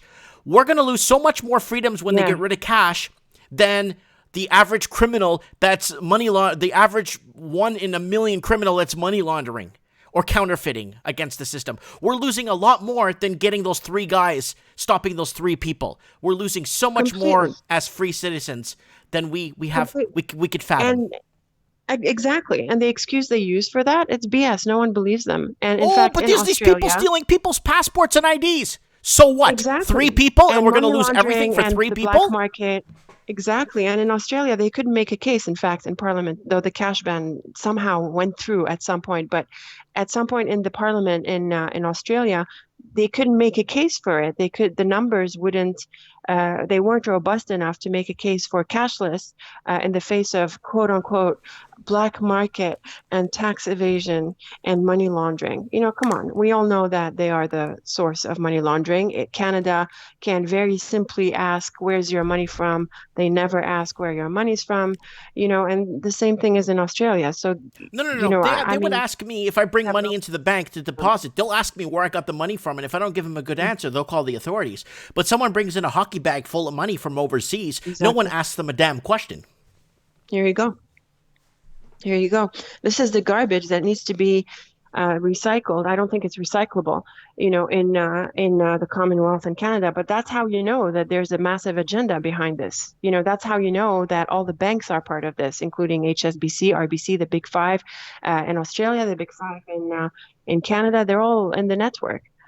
Because we know that this is one network, and who runs this one network, right? Right.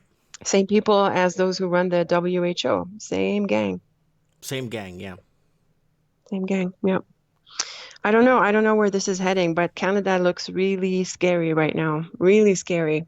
And they keep talking really nicely and calmly, and people are, I don't know if Canadians will pull through. I'm happier with what's going on in the US. I'm happier to see Americans in the street with their cars, with their flags, with their guns. I don't know. I feel the Western world is really betting on Americans. I think if Americans don't pull through, God help us, honestly. Yeah. America the brave is the last beacon of light. You know what I'm saying? Seriously. Seriously, I'm worried. And, get Lord Humungus on the call. What's going on with the Virginia gun grab? Really, really worried about the gun grabs. And now with this Nova Scotia bullshit, sorry, with this Nova Scotia issue, now it's all gun grabs now in Canada. Those last few guns that Canadians own, they're all going to be very quickly gone. You heard Trudeau, what he said about that, right? We are a diverse nation. We are not racist. Yes, indeed. Oh Yeah. my. Anyways. Not good. Well, Leila, it's Yep. been an interesting half an hour. Thank you, Mike. We always appreciate you and your show. And God everyone bless you, else. Leila. Thank you so much for coming on and setting things straight. God bless you too, and everyone else. Thanks, Mike. Talk soon. That is Leila. I stole her Facebook picture here. And I want to thank everybody for coming on the show tonight and being part of the show. The Mike of the Night Show. Wow, we got 252 people watching. Thanks, guys. Okay, Craig Cook. Good call, Mike. Rand Ross says, America. Lord Humungus says, nobody grabs the Humungus guns. We're going to get Lord Humungus on to tell us what's going on with his guns. And I am broadcasting from the Merritt Toys and Games in downtown Merritt because my house is out of power. The whole block is out of power. I had to lug in a whole bunch of equipment in here. Man, was I livid. And then the guy trying to go through my car to steal my computer screen. He's lucky. He walked away. But yeah. We ended up turning the night around. Man, what a sour day I had. But you guys came on and changed it real quick in a heartbeat. So we got Lord Humungus saying, if that's Leila, I'm moving to Syria. I can only go out of range back, no private land use. That's Papa Piste. Anthony in the house. Antonio. Ruvalacaba in the house. And we got M. Howden. Thanks always, Mike. It's a good way for us to relieve pressure just by talking it out, of course. This is not scripted here, guys. There's no notes. There's no show notes. It's what's happening. Let's go over actually real quick on what the heck is happening here. So screw these numbers here. Let's get rid of this. Let's refresh this here. So look at that. We got 200 plus people watching the show. Thanks, guys. Thanks so much. Guys, don't forget to set your reminders for the other shows coming up. And we got other videos here. Oh, oops, let me go here. Oh, Papa Piss sent me $2.79. Oh, I already did food shortages video. I did 2 of them this week. Let me go to my document cam here. Here we go. So, guys, get over to the channel. I'm going to be disassembling the Patreon at the end of this month. We're doing okay here. The channel's doing fine. So we're going to disassemble the Patreon. I got quite a few followers, which is really nice.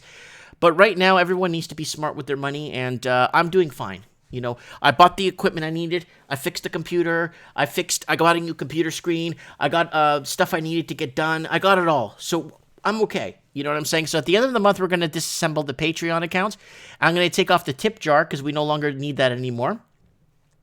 And so you don't have to send tips anymore through PayPal. You could send super chats. Will always be open. You could join the channel. Like Abbafield is Kim Jong-il, is still alive. Abbafield's a member. You can see beside his name, he's a member of the show. So yeah, so we're going to be taking care of that, guys. So channel change is coming up soon. All right, let's see what's happening here. Let's see if King Jumblil, here it is. North Korea, let's refresh this and see if there's anything. Let's go to RT, actually. RT probably has a better coverage on what's happening there.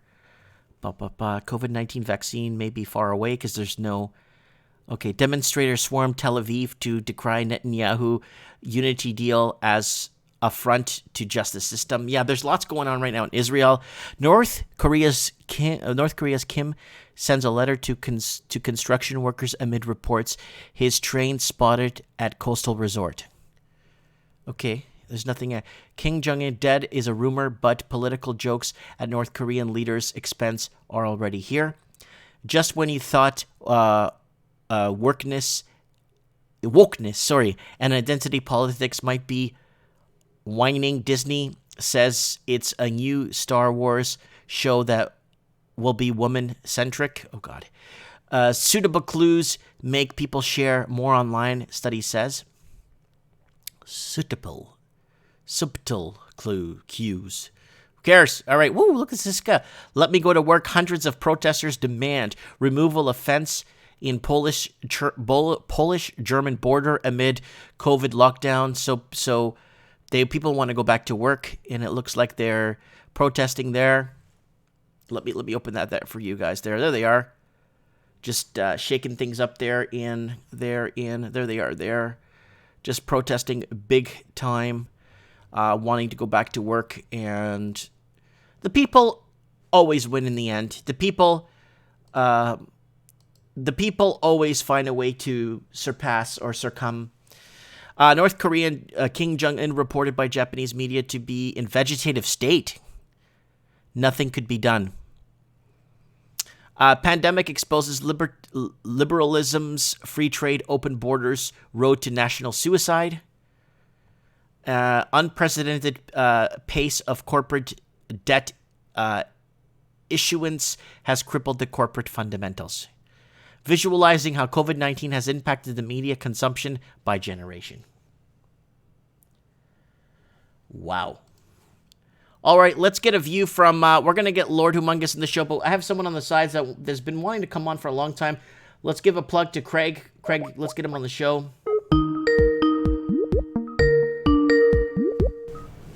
Oh, hi. Craig, what's up, buddy? Oh, no, not much. You surprised me. I was just watching you there. Oh, yeah, because there is a lag here from what you're seeing. So we got our man Craig here from New Zealand giving us a little bit of eyes and ears on the ground. So what's going on, buddy? Give us a spiel. Well, we are officially back down to level 3, midnight tomorrow. It's Sunday afternoon here. Did you say level 3? Yeah, level 3. So that means some businesses can go back to work. And I'm in construction, so I'm one of those lucky people. I can go back to work on Wednesday. Good. But of course, we are waiting for other sites to open up. So it's going to be quite slow and tedious for a while. And they're bringing out a whole bunch of new health and safety regulations, obviously around the virus. Mm-hmm. And are you? Do you know anyone? Do you know anybody that has it, or you know anyone that's passed from it? No, I don't. But I was talking to my auntie, who's a nurse, and from what I've gathered from her, yeah, it's pretty serious. But the thing is, the thing is, from where I sit, Mike, you know, these are 2 or 3 stages to this. Obviously, the health or the virus. Then the next stage is the immediate economic effect, and then the down the road economic effect. And so that's my kind of thinking around that, and a lot of people I talk to. Interesting. So good to hear you going back to work, and then keep us. What I want you to do is just keep us informed on, like, okay, yeah, you're gonna have like you're setting up levels there, and then which is kind of weird, which I could understand when it's a police authoritarian state or, you know, situation, but I just can't see that happening in New Zealand. But I know what's happening because you're telling us it's happening. But another thing that's concerning me is it's construction. Their construction is front and center always a crucial industry, because the foreign investors need to come in and buy up your properties. Yeah, I tend to agree with that, and it's quite interesting, the timing of it, because we just had our Anzac Day yesterday, which is a commemoration of the wars, both in Australia and New Zealand, the 25th of April. So the irony is not lost on me. It's supposed to be a commemoration for the guys who went off to fight for our freedom, and we don't really have any freedom now. So it's scary. That's an issue. It's really scary. A lot of people don't understand how this economic takeover has been hitting us in the head for the last, like, when did you start to see like more of a foreign like occupation when it comes to buying homes and leaving them empty? Did you start seeing it like 5, 6 years ago? No, to be honest, about 20 years ago. So it's been going on, but did you see times when it ramped up even more? Yeah, as I've said to you before, in the early 90s, and then because you had a caller on, I think it was last week or the week before, and like you said, we are aware, but there's not much we can do about the fact that America exports inflation. Right. And I remember after 9/11, there was a whole lot of cheap money going around, and that saw a bit of an influx, Right, and a growth, and definitely in the those Martians. I won't use the name. I don't want to get your video flagged, but those yellow Martians coming into our country and buying up the real estate. Mm-hmm. And it's really scary because it's just no one's really addressing this. Like, I mean, I've been talking about this for so many years now, and it's scary that no one's addressing this economic takeover. People are being massaged into believing that, in New Zealand, the average house should be 800,000, 700,000. No, it shouldn't. It should be the average wage earners. That's right. Huh? Yeah, well, I mean, I've got some stats for you there, Mike, if you're interested. Please go. Yeah, well, the average wage in New Zealand, latest figures, is 75,000. The average price in Auckland is February 2020, 1.057556, 1,570,000. Wow. Okay, so after you get taxed on your wage, after you get taxes from your wages, right? You take home, let's say, a little bit more than half. How the heck are you supposed to save for a down payment for an average home? Well, you're not, eh? You're going to eat cardboard if you want to. That's right. And the other fact, I've got another stat for you too. Here we go.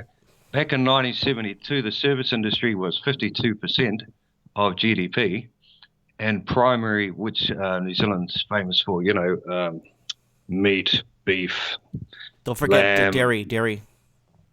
Dairy, just a bit of a joke for years. There's more sheep in New Zealand than people. So the service was 52% and the primary was 12%, and taxes were 1%. Now, as of last year, taxes were 9%, primary was 7%. Now, the service industry composed 65% of our GDP. So polishing shoes and cutting people's hair. Polishing shoes, cutting people's hair. Tourism, I think someone put in the comments, tourism was 40% of our GDP. Okay. And that's been shut down for the next year or two. Oh. No one's going to a bar or restaurant, like your other caller said. We're all too scared. Let me ask you, if this is a hoax, okay? Let me ask you. If they open everything up tomorrow and said, okay, guys, you're free to do what you want. You know what? It's your lives, blah, blah, blah. Would you go jump into a movie theater right now, in a packed movie theater, to watch a movie tomorrow if you were invited? No, I wouldn't. But for me, it's not about the health side of it. It's the fact that I want to get to work and save some money. Okay. And that's a luxury. And because I think that we're heading for big problems globally, based on trends, demographics, debt levels. Oh, debt levels is phenomenal. I think it's correct me if I'm wrong, for every dollar earned by the average New Zealander, they owe back $1.79, or is it $1.80? Yeah, I think it's around there. Yeah. And the more important statistic, is like you said, the Americans are $400 or $500. Most Kiwis would be 1 or 2 paychecks away from, the street, really. Homelessness. Yeah, homelessness. I mean, look, our leaders, as much as she is a comrade, she has done a pretty good job regarding locking it down, just in case it was. Whether it's real or not, the virus, she's done a great job to lock it down, just to contain the spread. I think we went in lockdown. We only had 200 cases. Mm-hmm. So that's not that bad. So at least it's good to hear that somebody's doing something right somewhere. Oh yeah, and the other thing was, within a week, she rolled out financial help for businesses and wage earners, and so I think that's probably saved us from a depression. But I don't think that they will be able to stop it from happening, down the road. Okay. If you get what I mean. I know what you mean. I got a super chat from someone earlier that they said they're going to come by from Kelowna to visit me. Thanks for that. And then we have Rand Ross sending me another $20. Says, "Hi, Mike. Are new immigrants to New Zealand able to assimilate relatively easy?" So that's a question for you, Craig. Are new immigrants assimilating relatively easy to the New Zealand way of life? Oh, definitely. And we have a lot of systems in place with it, with the refugees and also with the people that come in. But it is quite hard to get in here, obviously depending on where you came from. It's a bit like you were talking about Canada with the Portuguese. Mm-hmm. Yeah, so they more favour the Asians, you see. Yeah, well, you got to remember that New Zealand is competing for rich investors. Just like that's why they're now New Zealand's new playing card in the deck was foreign students bringing in money, and then that's shut down because of the whole COVID thing. So that just put them in a big mess. Yeah. Oh, it's a big problem. It's a big problem. I'm watching closely to see what happens with America because of the the high unemployment. America's tied to China, and then China goes to Australia, and then it comes down here, you see. Oh, you talking about the 5G? No, I'm talking about the economics, and I do wonder, and this is a question for Lord, I think the real bugbear or the real question going forward is what happens to China, and what happens if China start pulling their money out of the West? Then I know for a fact in New Zealand we've got a real problem if the Chinese start pulling their money out. Oh yeah, because New Zealand, Australia, the UK, Canada, and Western United States have been binging on foreign money. Oh, definitely, and we have New Zealand's quite unique. We have 70 to 80% of businesses are small, so tied to obviously house prices. Hey, you got a house? Get a loan, start a business. Mm-hmm. So what happens when the house price falls? Does the bank say, "Oh well, no, we need that money now. We've got to close shop, guys." So 8 mechanics out of business.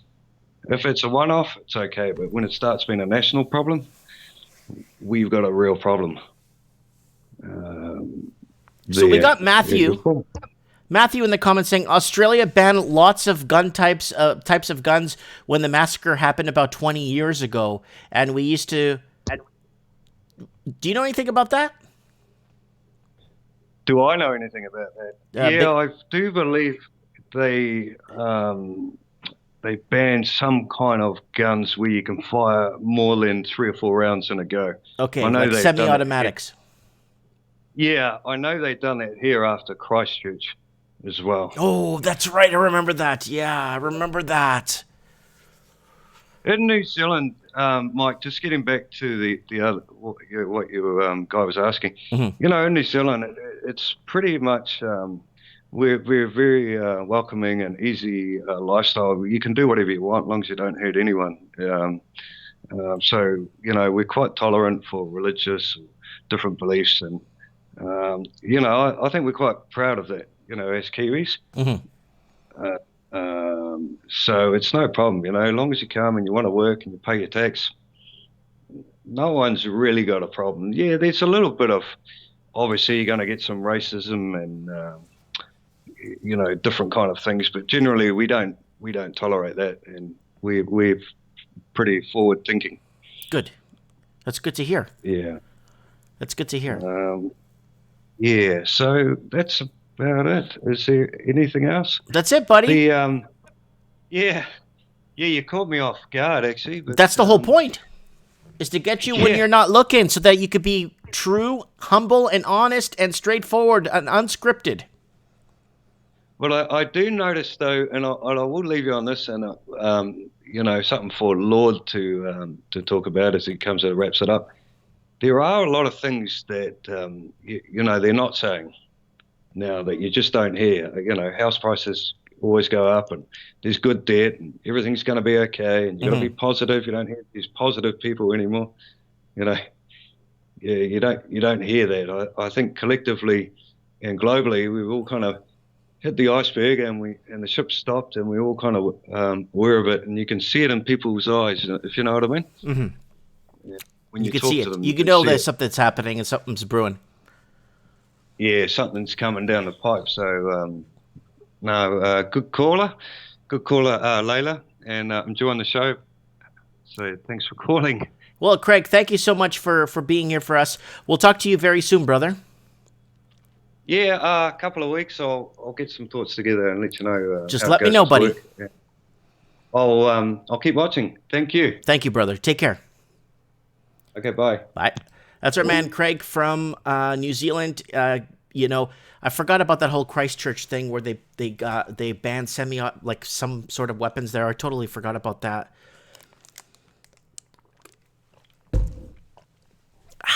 Man. All right. All right. What do we got going on here? Well, everyone's talking about Lord Humungus. Let's see what he's got here. Where is he? Supposed to be my favorites. Where are you? There you are.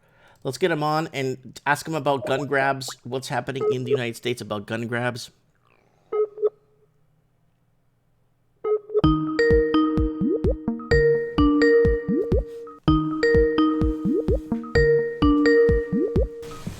Hold on.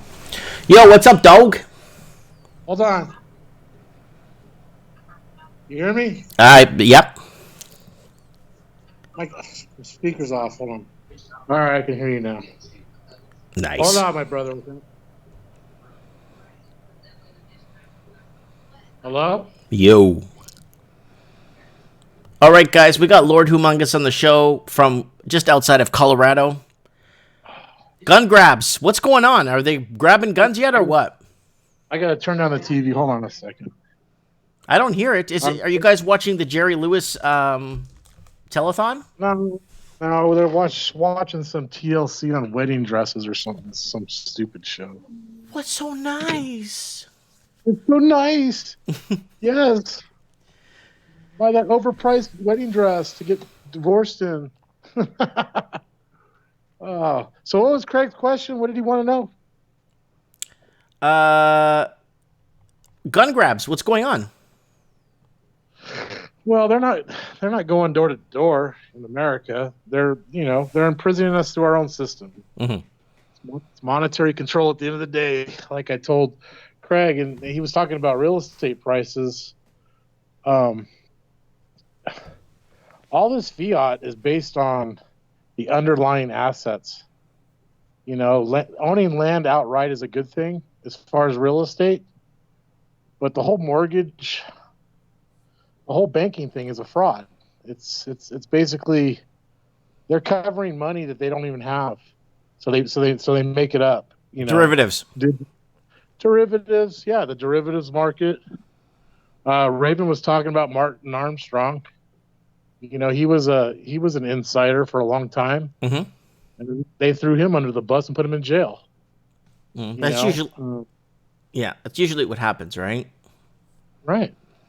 And that's why we're here just talking. Hopefully I don't get thrown. I've been thrown under a bus a few times. We all have, Mike. I mean, that's part of their status quo. Mm-hmm. That's how this system operates against each and every one of us individually. You know, they're using our very own systems to attack us with, imprison us with. You know, put on rubber gloves and mask over a virus, which, you know, they said. I just heard on. I don't know if you ever follow Josh Sigurdson. He's a Canadian. He does that. He's got that what is it, Wham channel or whatever. Okay. Yeah, he was just talking about something about China is going for round 2 in lockdowns right now. So that there's going to put another like final nail in the global economy, in my opinion. I mean, everything that I talked about, even on our New Year's show, seems to be coming to pass. I mean, I called it. I was like, you asked me what do I see happening? I said world collapse, and it's happening right in front of our eyes because people they don't know their rights, for one. Their God-given rights. It goes back to that. You know, I think Americans are going to have to fight for our country again at some point. Oh yeah, that would not be a surprise to me if that happens, especially with the everyone. A lot of people are armed to the teeth. If you see those protests, right? Yeah, but you know, like in any war or civil war or whatever, I don't even think it's going to be civil. It's going to be more against. Well, hopefully, we can do it peacefully, where they will just our government needs to. We need to cut government agencies and everything by at least, I would say, 75-80%. Yeah, there's too much layers of government. There's just way too much money. Bureaucracy. Yeah. And that's, you know, that's also part of the problem. That's inherent, but that's in every government. And they're all centralized, and it's all central planning. You know, that's where the power structure lies. Mm-hmm. You know, and it shouldn't be, you know, oh, this communist country versus this capitalist country, because they're all, at the end of the day, they're all economic models. They are. You know, but when you get to the nitty gritty of it, it's the humans, us, the people, the regulars, the serfs, whatever you want to call us. We're the ones that are paying for all this crap in the end. Well, we're not only paying for our own slavery, we're paying for our own destruction.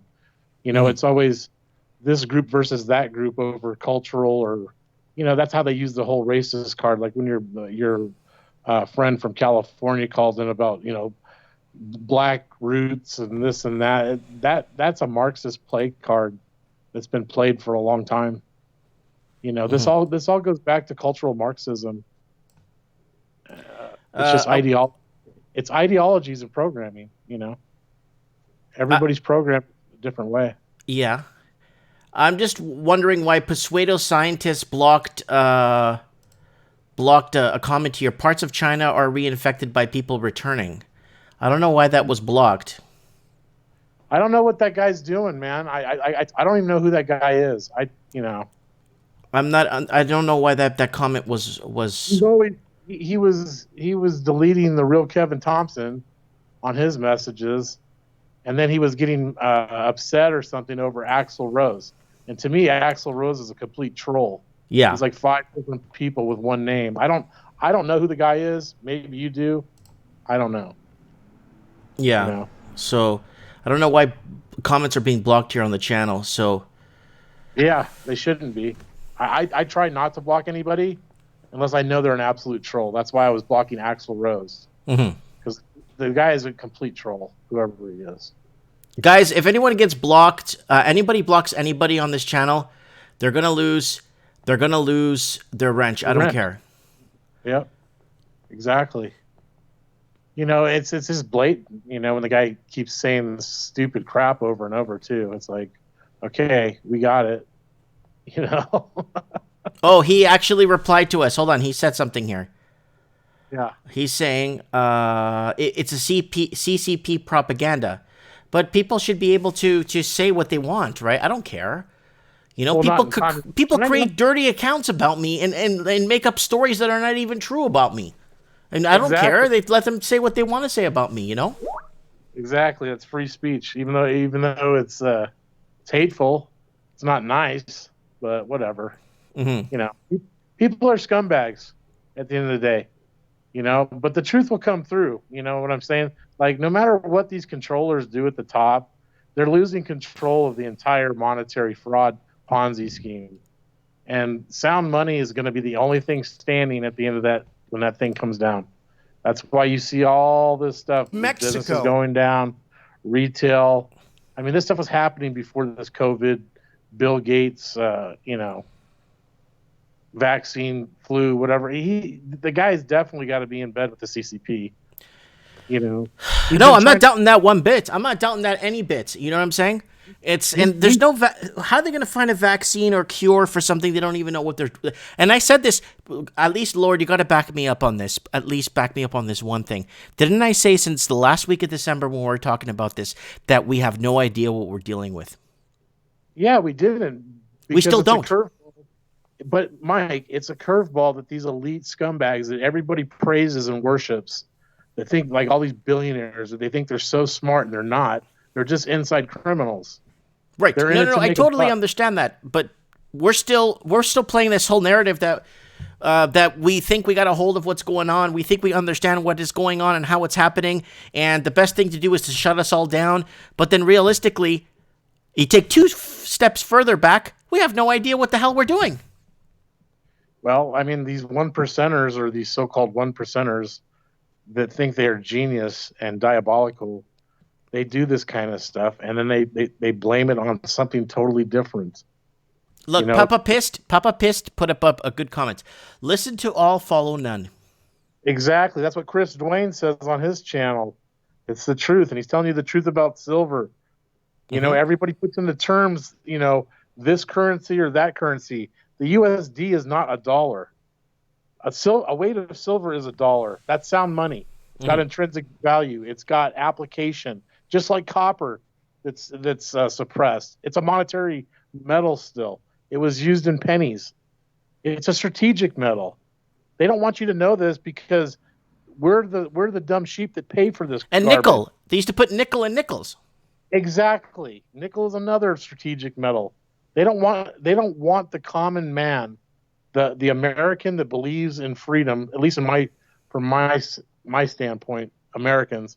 They want to keep us dumbed down on drugs, watching their propaganda televisions, and then that way they can control us. It's a form of psychological control at the end of the day. Yeah. And every single government on this planet is guilty of it. And it's ran by the financiers, the one percenters that print bogus paper receipts and call it money. If people want to fight back, start learning what real money is. That's where they don't want you there. That's where you're going to get your power and your freedom back. Mm-hmm.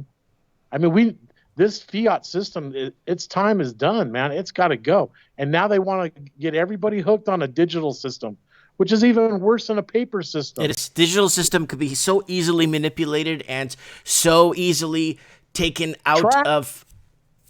Not just that, they can spy on everything you purchase. They know exactly where you're at. That's what all this smart technology was all about.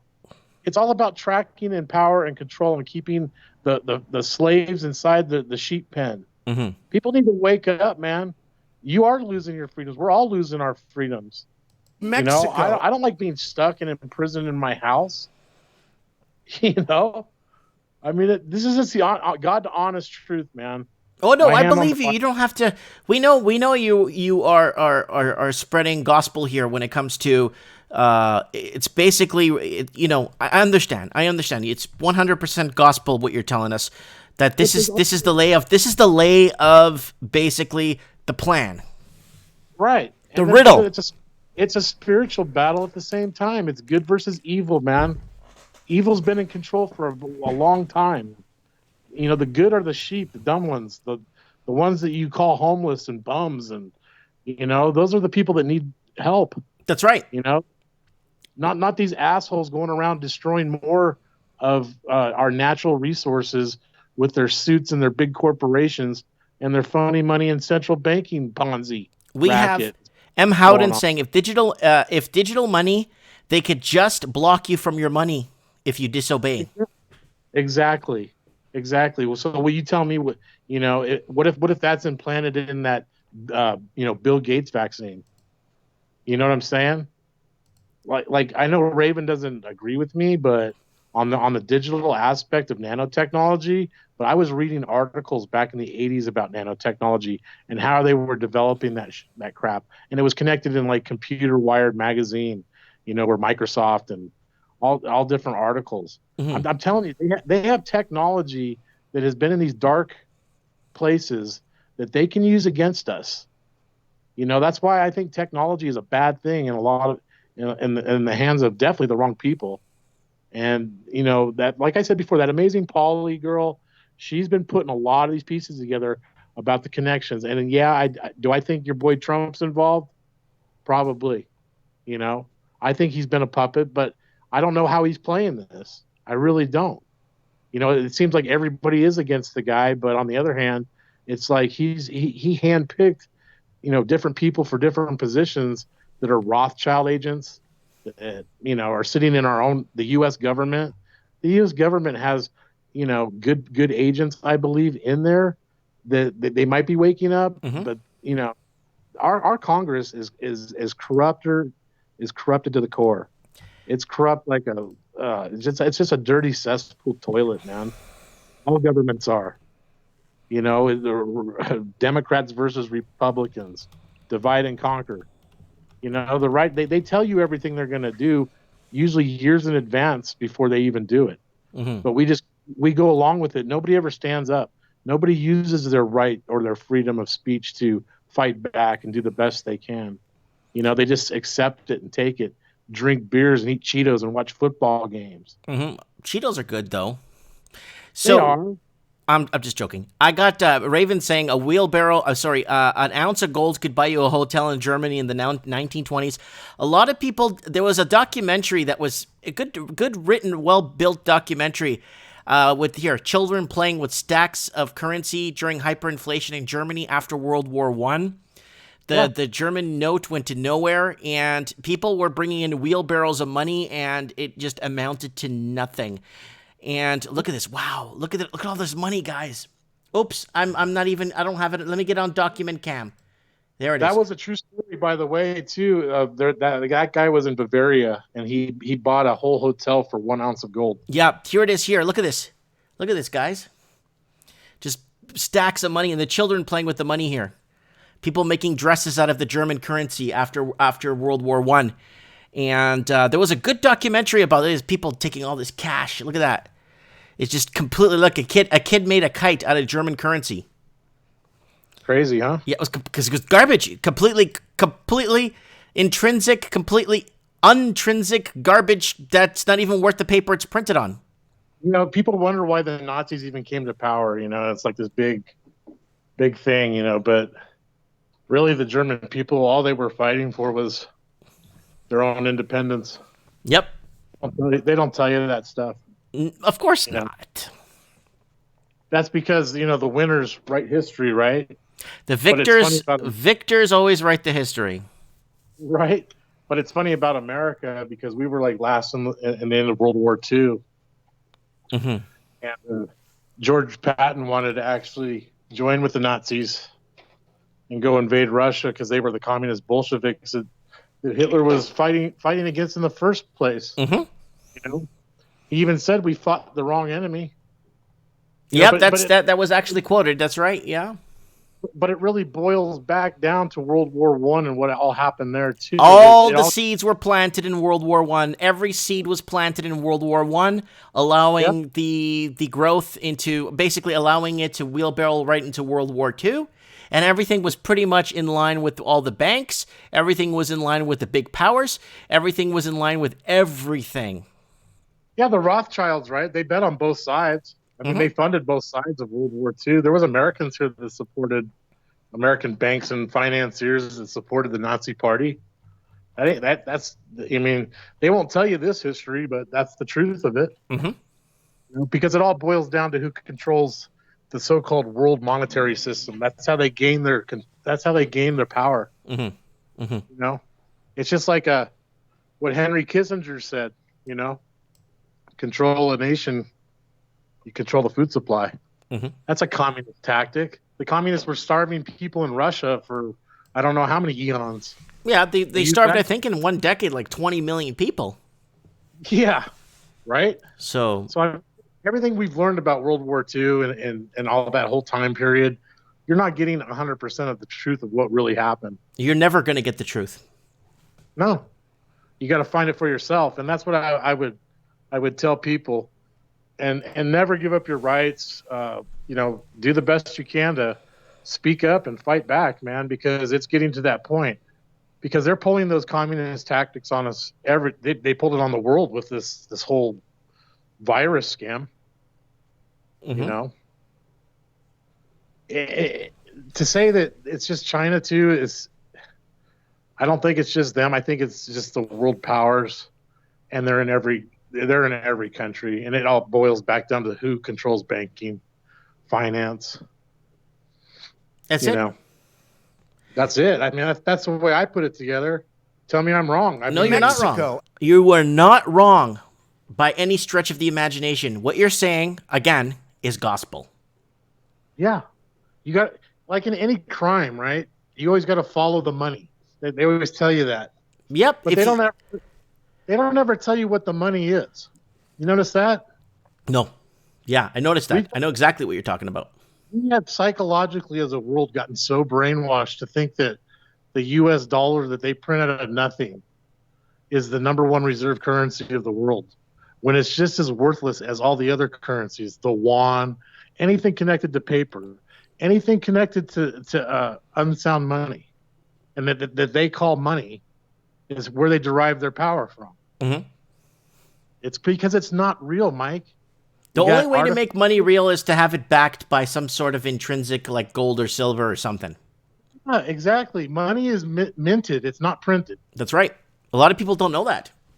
Money is dug out of the ground. Silver, gold, precious metals, because they have the malleable application. They're used in every kind of industry. They're used in electronics. They're used in technology. All those metals are. Copper. They're used in medical, disinfectant, water purification. Silver is huge in water purification. It is. A lot of people don't know that, and a lot of people don't know that Ronald Reagan was on silver, colloidal silver, for years. He ordered tons of it into the White House when he was president. I didn't even know that, Mike. Look it up. Ronald Reagan was one of the best advocates for colloidal silver. I'm sure he did, because he knew the actual benefits of the metal. Mm-hmm. You know, they're trying to get us on. I mean, and they're slow killing everybody through the food, man. It's just like you were talking today about cancer and Agent Orange. What was that? Yeah, Agent Orange. You know, if you go over to Vietnam today, like most people have, they're just filled with like people that are diabetics. Type 2 is huge problem in Vietnam. Mm-hmm. They say like 4 million Vietnamese, because of the Agent Orange, have diabetes today. I think the other statistic was like 1 in 4 Americans are walking around. Maybe most North Americans, I don't know, but they're diabetic as well, diabetic type 2. And I believe that did come from Agent Orange, because my father had it. He was sprayed with it over there. I got it congenitally, or through genetics, and it runs in my family. Yeah, it's chemical biowarfare. It is. That's what it is. Yeah. So, I mean, that's pretty much. I hope I answered Craig's question. I hope he's doing good. Yeah. No, he's doing good. He's doing good. Anyways, was he the one that was sick, or was that Tim? That was Tim. He's doing okay. He was tested negative for COVID, and he's doing okay. Yeah, those tests are faulty though too, man. That's another whole big racket. It's all what? But you know what? It's good on the conscience too. Why? That I tested negative, so I'm okay then. So you could move on with your life, right? Type of thing. Yeah, but what about all the false positives? I know. I don't want to go there, but I'm just saying it's good to know that. You know what I mean? Good news, Yeah, I don't know. Sometimes testing is not a good thing. I know. I just want to take a good side of just one time, okay? Right.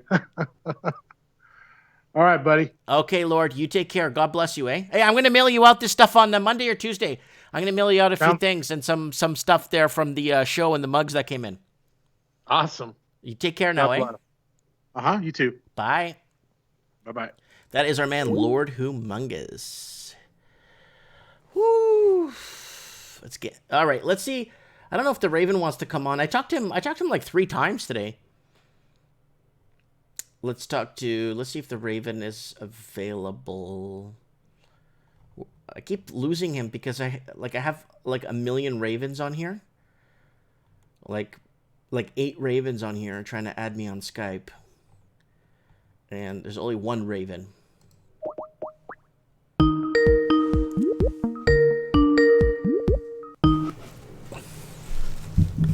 Hello? Hi there. Hey, what's up, dog? Not much. You doing okay? Yeah, I'm all right. Just sitting here with the dog. Oh, he's passed out. Nice. Nice. Yeah. All right, I'm going to hit the bathroom. Go ahead and talk to people for a little while. Oh, what do I say? I don't know what to say. They're limiting the amount of meat that we can buy in Winnipeg. Oh, okay. Well, that's something. Go ahead, continue. Yeah. Well, I'll explain to them how I think this is playing out. All right, I'm gonna hit the bathroom. Yeah. Go ahead. I'll talk to these guys. I think that the protesters, they're protesting in Virginia, Michigan, Minnesota, Texas. They're protesting. They're pushing the government. They're gonna force the government to play their hand. And then you got, people have seen the load.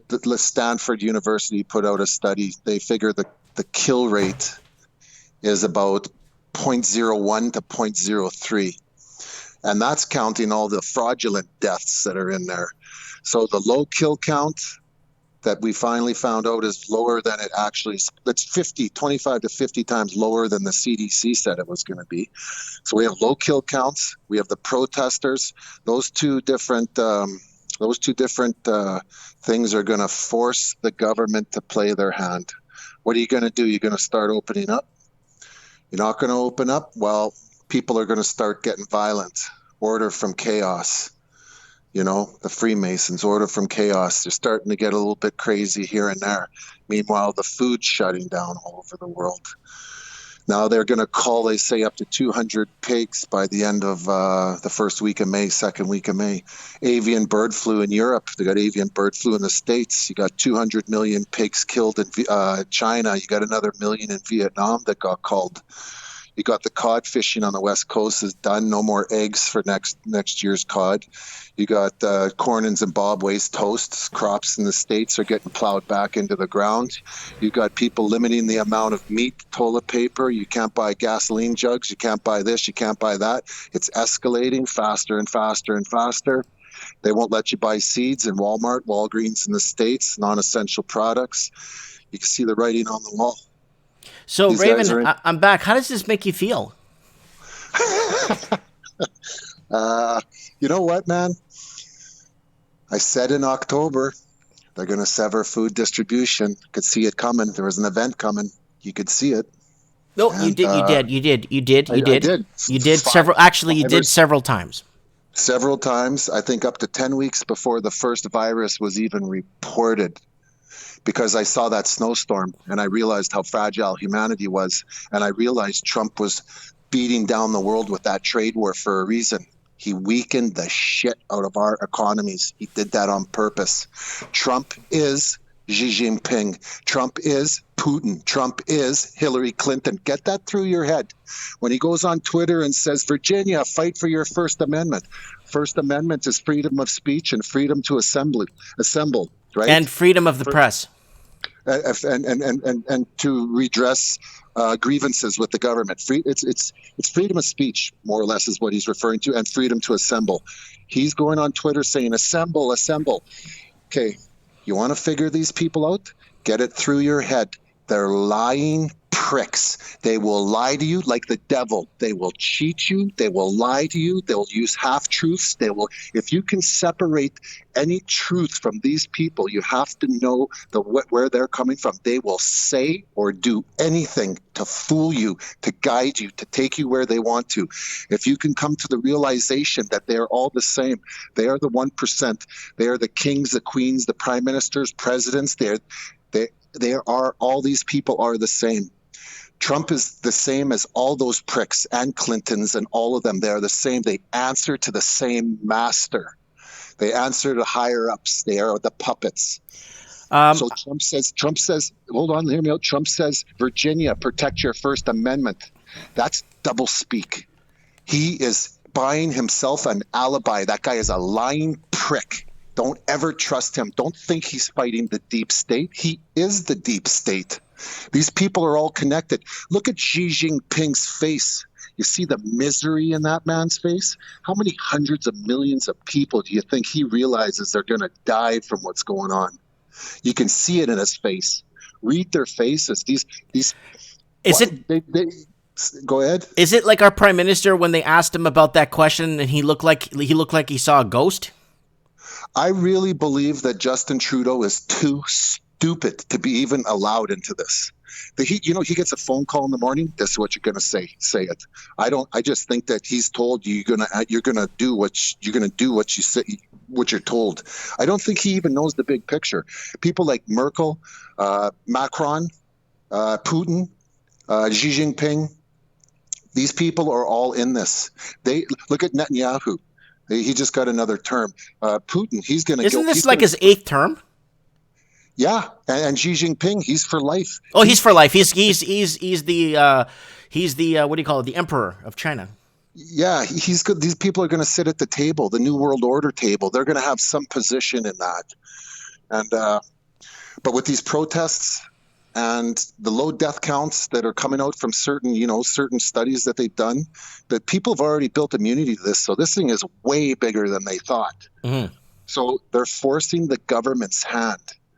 And a lot of people are protesting now. So civil unrest is coming to America. You're seeing the protests pick up. They're going red. And even in Canada, there's some protests. But in the States with that open carry, these guys, the militias, they're not going to screw around. You see the big banners they're carrying saying, we will not take Bill Gates' mark of the beast vaccine. These people are aware of what's going on. Mm-hmm. And they're really starting to pick it up and get nuts. At the same time, they're culling animals. There's food distribution. They're shutting down plants. Why are they not opening this thing up? They know the numbers are bullshit. Why are they not opening up? I can't wrap my head around this. I'm trying to figure out what are they trying to do here. Hold on. But at the same time, I gotta say this. At the same time, they're giving bailouts to Boeing, and so they're enriching their friends, which makes me think that they're not going to collapse it because they're trying to enrich their friends still. Okay, hold on.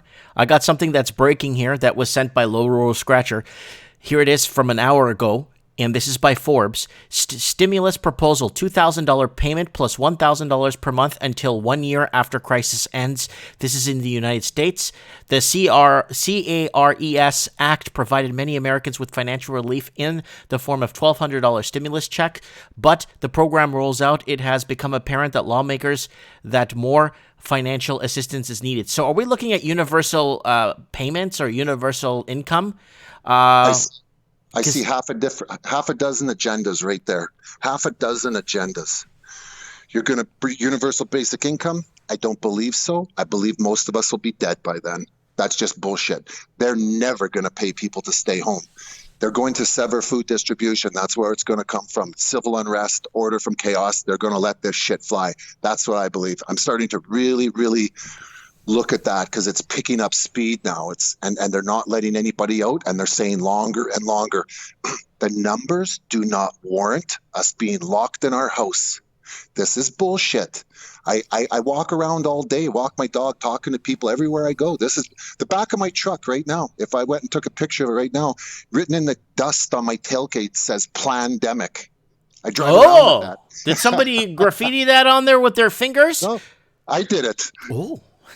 Remember 2 months ago it said buy food? I sent you a picture. Yeah, I saw that. I'm just playing with you, Raven. Okay, who will be eligible for the $2,000 stimulus and the $1,000 reoccurring payment? Listen to this.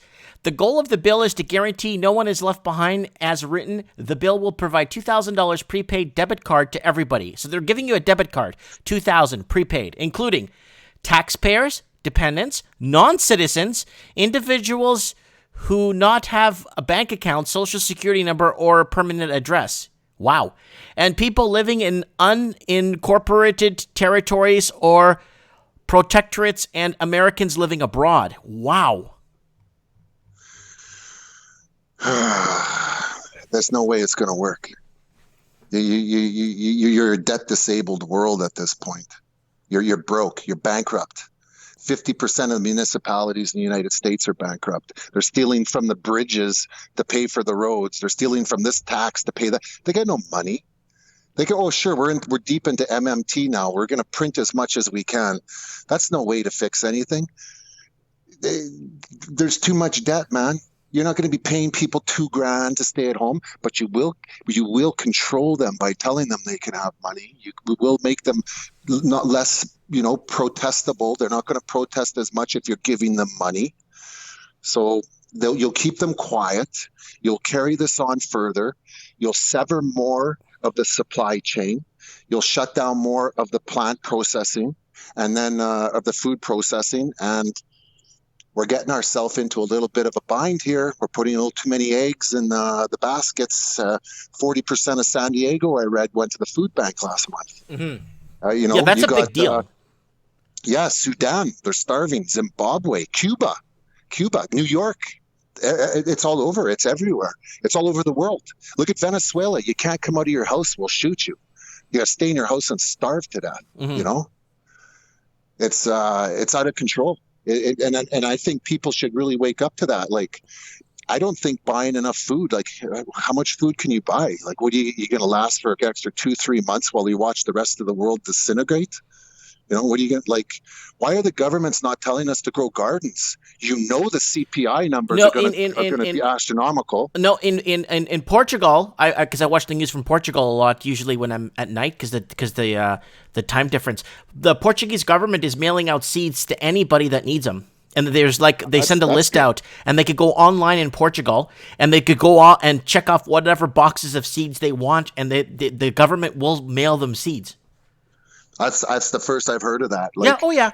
I was watching it on RTP like a week ago when they were talking about banning seeds. Oh, it was 2 weeks ago they were talking about banning seeds at certain stores. Then a week later, I'm watching this on RTP, Radio Television Portugal, and they were talking about seeds, and the governments are forcing people to start regrowing gardens and stuff. That's just sounds out of place to me. Like, I'm in a Canadian city. We have a mayor here, Brian Bowman. Mm-hmm. He's our mayor. Like, what are you doing? Like, do you not know what's going on in the world? Do you care about your citizens? Let's create some green space. Let's chop up some gardens. Let's subsidize seeds. Don't start a volunteer thing. There's something. We're going to have food issues. And at the very least, with all this printed money, we're going to have inflation at some point. It's going to come back. And when that comes back, I don't know how these old people with 0% interest are going to live on fixed income. They're already suffering. What's going to happen to pensions? Our dollar is not going to go anywhere. It's a race to the bottom on all currencies. People aren't holding gold and silver. Very few. They're not. These guys. Kia saying in the comments said, "I saw that today, Mike. You're right." In the comments section. Yeah, no, there's something that it's completely different. That's why in Portugal everything's completely different. Like when it comes to their governance in the country, the way it's governed. It's we're gonna have a shortage in food. Oh, we're gonna have everyone start planting gardens. You don't have seeds, I'll mail them to you. Well, that would make sense, wouldn't it? Of course. That's the first I've heard of that. I'm gonna look that up later, but that's the first I've heard of that. It just type in Portuguese government urges gardening or gardens and. Yeah, no, I'll find it. But wouldn't you think common sense would tell you that every government should be doing that? Everybody should be helping and saying this is what we should do, but they don't. That's got to make it's got to raise a red flag there. And not only that, they're stopping selling seeds in Walgreens and Walmarts in some of the states. In Michigan, they're stopping. Non-essential. And they're limiting the amount of meat we can buy here in Winnipeg now. One item. If it's on sale, it's one item per person. Mm-hmm. Yeah, it's crazy, man. It's crazy. I'm starting to worry about the food issue because not for me personally, but the world, man. If that goes, holy mackerel. But don't you think we'd get back to roots? Like, honestly, I'm banking my garden. The other governments are issuing, like, I know in Russia, a few months before this pandemic came out. Do you remember this, Raven? I'm gonna phrase this out. Putin told his people to start reserving and keeping food in reserves up to 2 months worth of food in their homes. Do you remember that? Yeah, I do remember that. Yeah. So there's governments that care, that actually tell you, oh, you don't have seats? What's your address? I'm going to send you a whole box. Yeah, but you got to remember, they do a lot of double speak. And sometimes they'll say things to buy themselves an alibi because they don't want blame or anyone pointing the finger at them. Like Trump saying, Virginia, protect your First Amendment. That's all a lie. That's all a lie. He's saying that because he needs everybody to believe that he's fighting the deep state. There is no war. That's one team taking us to the finish line. And we are the other side of that team. It's us against them. That's what it's got to be. And waking people up on your channel and getting them to realize that these guys are not, they don't have our best interests at hand. They don't, not at all, not by a long shot. And there's lots of little red flags you can see that tells you that they don't have our interests at hand. Well, one thing I know for sure, Raven, is you're going to be ripped because you're stocked up on tuna and water. You're going to be completely ripped. I got salmon, I got Chinese noodles, I got rice. Yeah. I got a 106-pound Roddy if I really get hungry. No, I wouldn't. But we spoke earlier today, and that was good. You know, I was going through a really tough time today with no power at the house and having to lug all this crap, all this computer equipment here and set up the studio here in the store. I managed to get it done. There's still no power at my house. Yeah. Well. So that's what I'm afraid of, to go home to a dark house. Why? Your wife's there. Your family's there. I know. But still, like, that's crap. Like, seriously, I was so mad earlier when I called you earlier today. I was so mad. I'm stuck in my house. I got to do what I can at home, do my gardening, do whatever I can. I threw my shoulder out the other day. I could barely get my hand over my head, and then now I got no power. I can't even run my damn show. It's like, what the hell do they? What do they want from us? Well, what doesn't kill you makes you stronger, right? I guess you're right. I told you, though, you have to. The show must go on. There's people that live for the Saturday night Mike Martin show.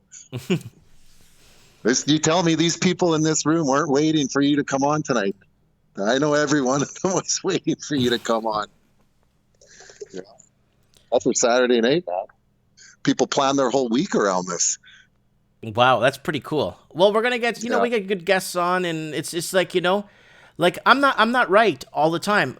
Nor do I know anything, to be honest with you.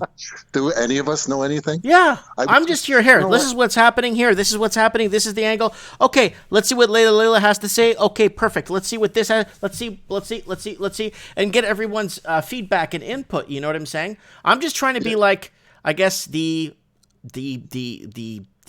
moderator in a way, or the host, and just kind of get people on to tell us what they think is going on. Leila, I'm betting that Leila's single because no guy is going to be good enough for her because she's going to look at him and go, yeah, you're stupid. Go away. Yeah. Next. No, you're stupid. Go. You don't see sharp people like that too often. So my girlfriend's like that. Exactly like that. Awake, woken up, knows what's going on. Don't take shit from anyone. Not going to take it. Good common sense. It's good to see. Yeah. Yeah. Okay.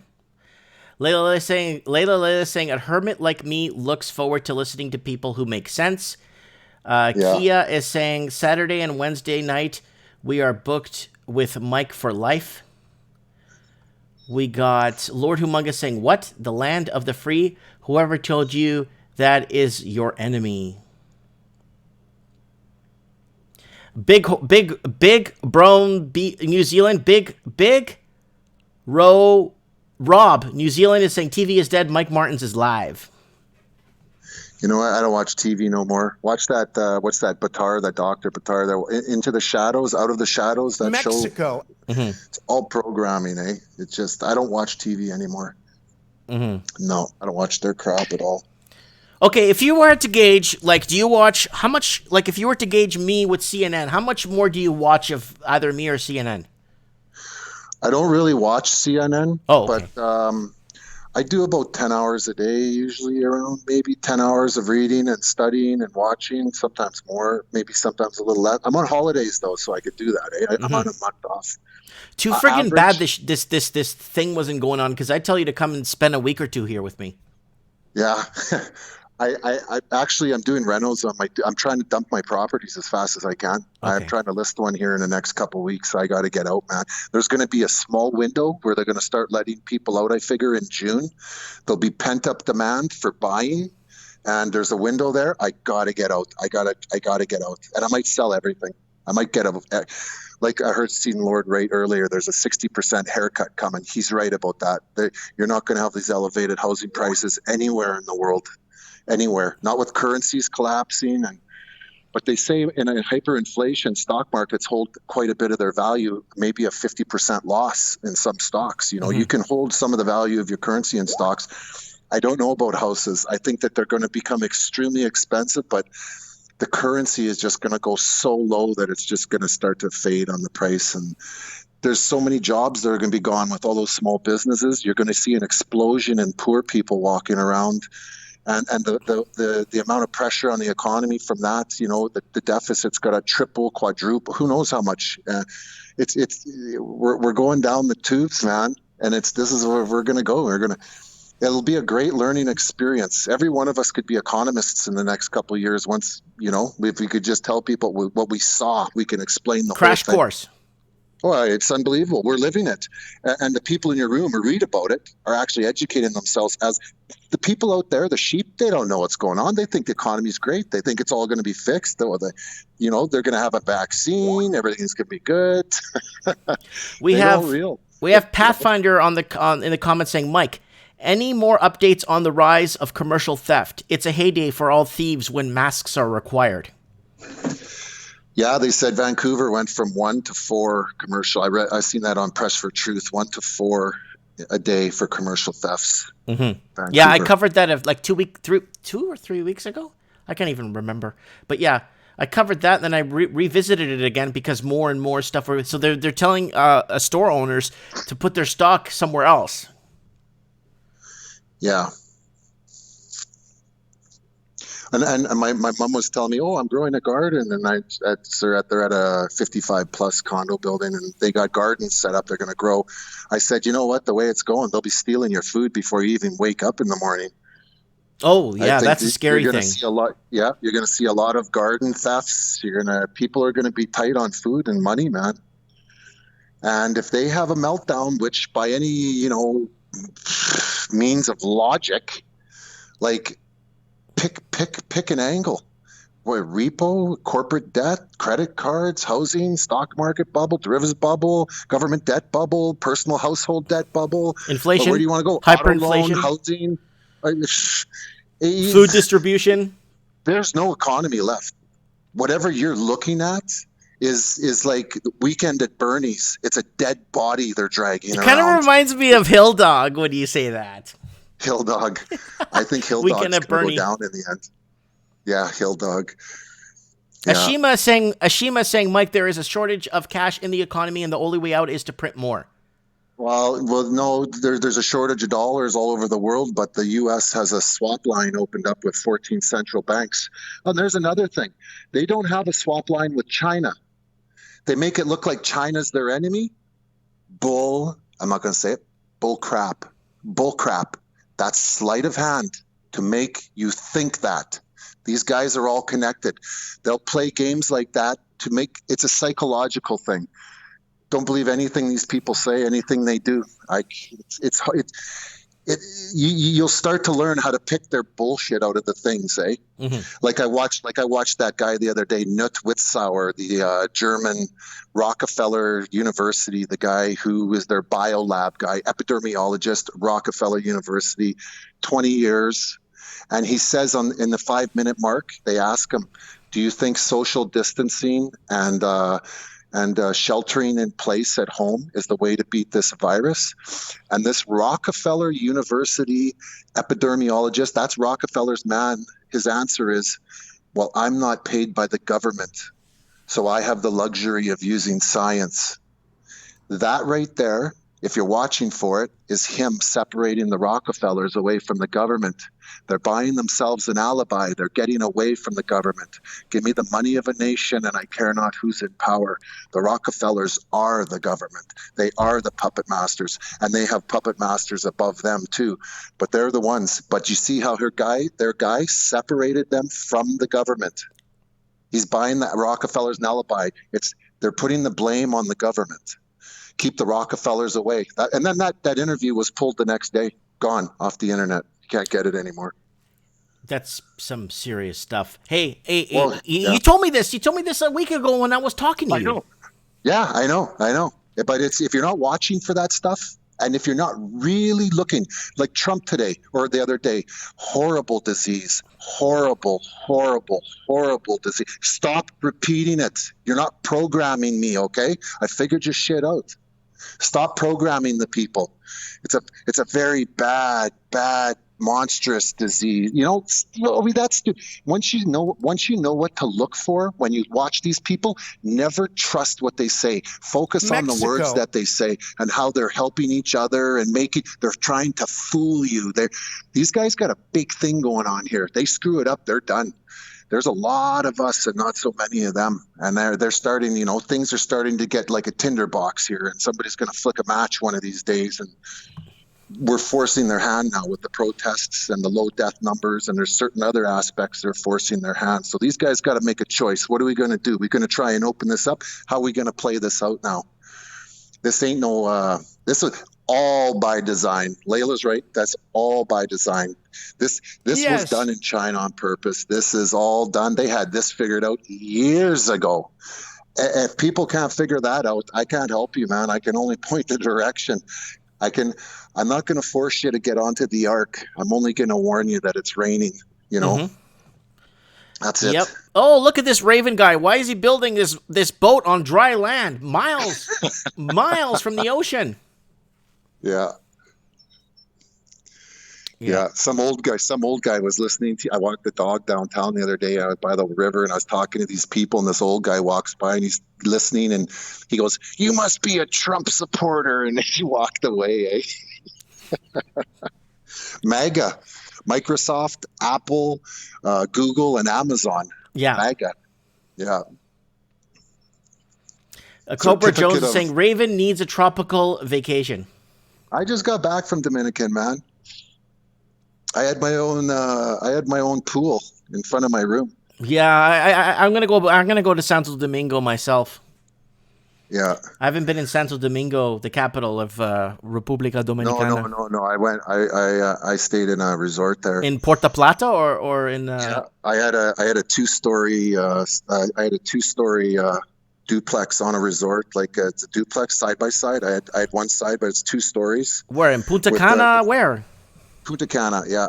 With an infinity pool out front, full deck, infinity pool, everything. Yeah, it was great. Awesome. Yeah, here's it's like paradise. Of Punta Cana. They're suffering, Look at all the countries that are. The IMF's looking at giving a $1 trillion write down on debt. Jamaica, Dominican, all the small countries. They're just broke. They're bankrupt, man. Everybody's broke. So how do they think they're going to come out of this with no biz? Yeah, and food problems. They got big problems, man. You're going to make me want to take a vacation, Raven. You can't go anywhere. Says who? Where are you going to go? You can't go anywhere. I went to Home Depot today. There was 100 people outside in the rain, standing in the rain. I'm standing there going, "You bunch of idiots." What are you talking about? It was like 20 degrees and sunny today. No, it rained here all day. Oh, okay. It rained. So there's a big overhang outside Home Depot. They're all trying to do a horseshoe, and like this and that. And I'm thinking, every time I'm in that line, I'm going, when are people going to realize it's all bull? And then people with their masks on and their gloves. You guys are so stupid. It drives me nuts. Standing in lineups to get into places drives me nuts. Never had to do that before. Mm-hmm. So. Okay. That was take a breath, buddy. Breathe. I had a lot of Pepsi. I had a Slurpee tonight, actually. Pepsi Slurpee. Was it after you got off the phone with me? Yeah. Well, yeah. I got it on the way home there. Are you happy? I got the show. I hauled after I got off the phone with you. I said, you know what? My power isn't gonna come back on at the house. No, I did. I was thinking, oh, he better. You know what? I was thinking, man, he better put his show on. I was like, yeah, it would have been a disappointing night for a lot of people. So someone's saying there's protests in Queen's Park, Toronto. Let's go to Queen's Park, Toronto. Oh, my shoulder hurts. You know what? What I'm going to do, Raven? When we're going to have a Mike in the Night meetup, like in the future, like it probably won't be this summer, but next summer when if things clear up, I'm going to have everyone meet here at the store, and we're going to actually stream live like this, and people could sit down here and talk, like all different people. We should have a 4-hour Mike in the Night. 4 hours right now. Yeah, on my dock at the lake, and have like 10 of the main guests. Sure. And you can be one of the guests, and Supreme can be the MC. Mm-hmm. It'll do a good job. Oh yeah, we could do whatever, man. It's not a big deal. Anything. Yeah. So here it is. We got Reckless Yahoo's protest at Queen's Park in Toronto to end their shutdown. Then we got City TV. I don't want stuff from them. Doug Ford calls Queen's Park protesters irresponsible. And then we have citizens to hold rally to protest shutdown measures in Toronto. Hold on, I got somebody talking in the background. Is this guy? Okay. So I just kind of wanted to throw that out there because Ashima brought it up there in the comment section. But yeah, no, I put a lot into this. So guys, I'm going to give you guys a channel update on what's happening. Let's go over here. We will, at the end of this month, I'll be removing my Patreon account on there. No longer, we're doing fine on the show. Raven sent me a mic. I got my computer fixed. I got a new video card. I got a new screen. I got all the stuff I needed to run this show properly. So we're going to get rid of that Patreon at the end of this month. People should be saving their money for more important things. And I'm going to remove the PayPal tip jar. And yeah, you could send me super chats if you want. You could join the channel if you want via YouTube if you like people like Mike Banks has a little membership tag on his thing. You could do that if you guys want. But it's I think people should be putting their money towards more important things. I'm good. Everything's set up. We're good to go. You know what I'm saying? And yeah, I just wanted to throw that up there. Channel update there. Anything else, Raven? Yeah, I was going to say, when you're trying to figure out these elites and the countries, like, oh, China would do this and China, then there's the Russians and that Russiagate distraction, Kavanaugh trial distraction. Impeachment, yeah, Kavanaugh, that was a waste of taxpayers' money. Where's everything now? They spent more money researching or going through that than they did on 9/11. Where's all the distractions now? Like, what's going on out there? There's no news. You don't need any. We got COVID. But where's all the stuff going on? It's COVID, buddy. Yeah, certificate of vaccination ID is what they say it is. Yes. Anthony Ruvulakaba sent me $5. More important coffee. Thanks, buddy. All right, Raven. I'm going to let you go. Yeah, I've been here for 3 hours. My shoulder hurts. Oh, what were you doing? You know what I was doing. I was trying to get that stupid weed whacker started for like a half an hour. I almost had a heart attack, too. That's your cover story. Yeah. My God. Just talking to you, buddy. All right, bud. We'll talk soon. We'll keep in touch for sure. Okay. All right. God bless you. Okay, bye. Bye. Oh, guys. Wow, I haven't seen Supremo. Oh, Supreme Cannon. Yeah, I spoke to Supreme Cannon earlier today, and his internet wasn't doing well at all. I was trying to call him on Skype when I had no power to get some advice. Should I move this stuff over? I'm glad I moved this stuff over to the store. I'm in the shop right now, so here it is. Let me go on. Here it is. I'm at the store. I'm here alone in the store. So, I mean, technically, if you're outside, you can come and see me. 1925 Quilchina, downtown Merritt, BC. If you ever want to come down and see me. I think we're going to do a Mike in the Night meetup, like the whole day long. And we're just going to stream the whole day with people and guests. come here to the store that are local, like from Kelowna, people from Kamloops, people from Vancouver, people from Victoria, people from Alberta. And that'll be nice to have everybody here, and people could sit at the chair and talk and say who they are and stuff if they want to, you know what I'm saying?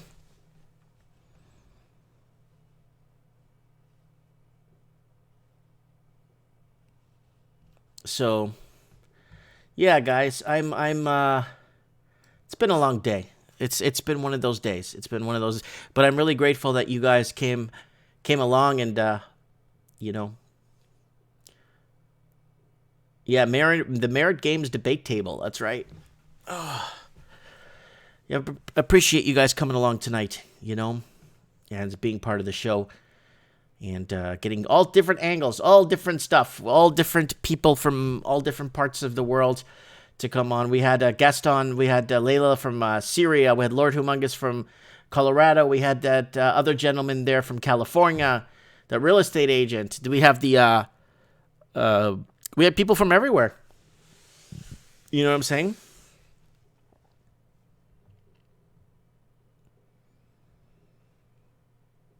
What else we got? Mike at the Night Games and Studio. Woo, Mike Pizza Party. Yeah, man. Where's we got Scotty Morrison here, the Prime Minister of Australia is in the house here. So M. Howden saying, "Go relax, Mike. Thanks for hosting another show." Yeah. Are you allowed to open the store? I can. But I'm gonna open on the 1st on the Friday, but I'm only gonna open one day a week. Just to air out the place, get a few people in. I already put my social distancing tape on the floor here on the store. It's all over the floor. So everything's set up, ready to go. So this way, if this is something that's really going to start taking people out, at least I prepared for it in a way. And if it's not, at least I did my part, you know. Blunt News says, "Can't wait for next week, Mike. I hope I make it on next time." You will. Blunt News, we got to get Blunt News to call in and give us a little bit of a shakedown here on the show. Anyways, guys, one last mic of the night.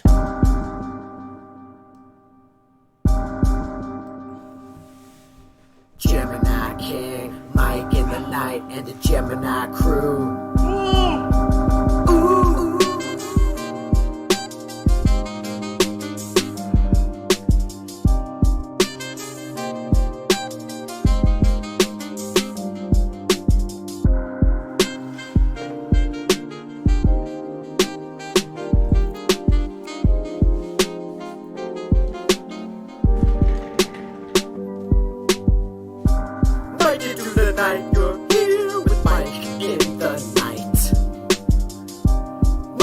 The night, you're here with Mike in the night.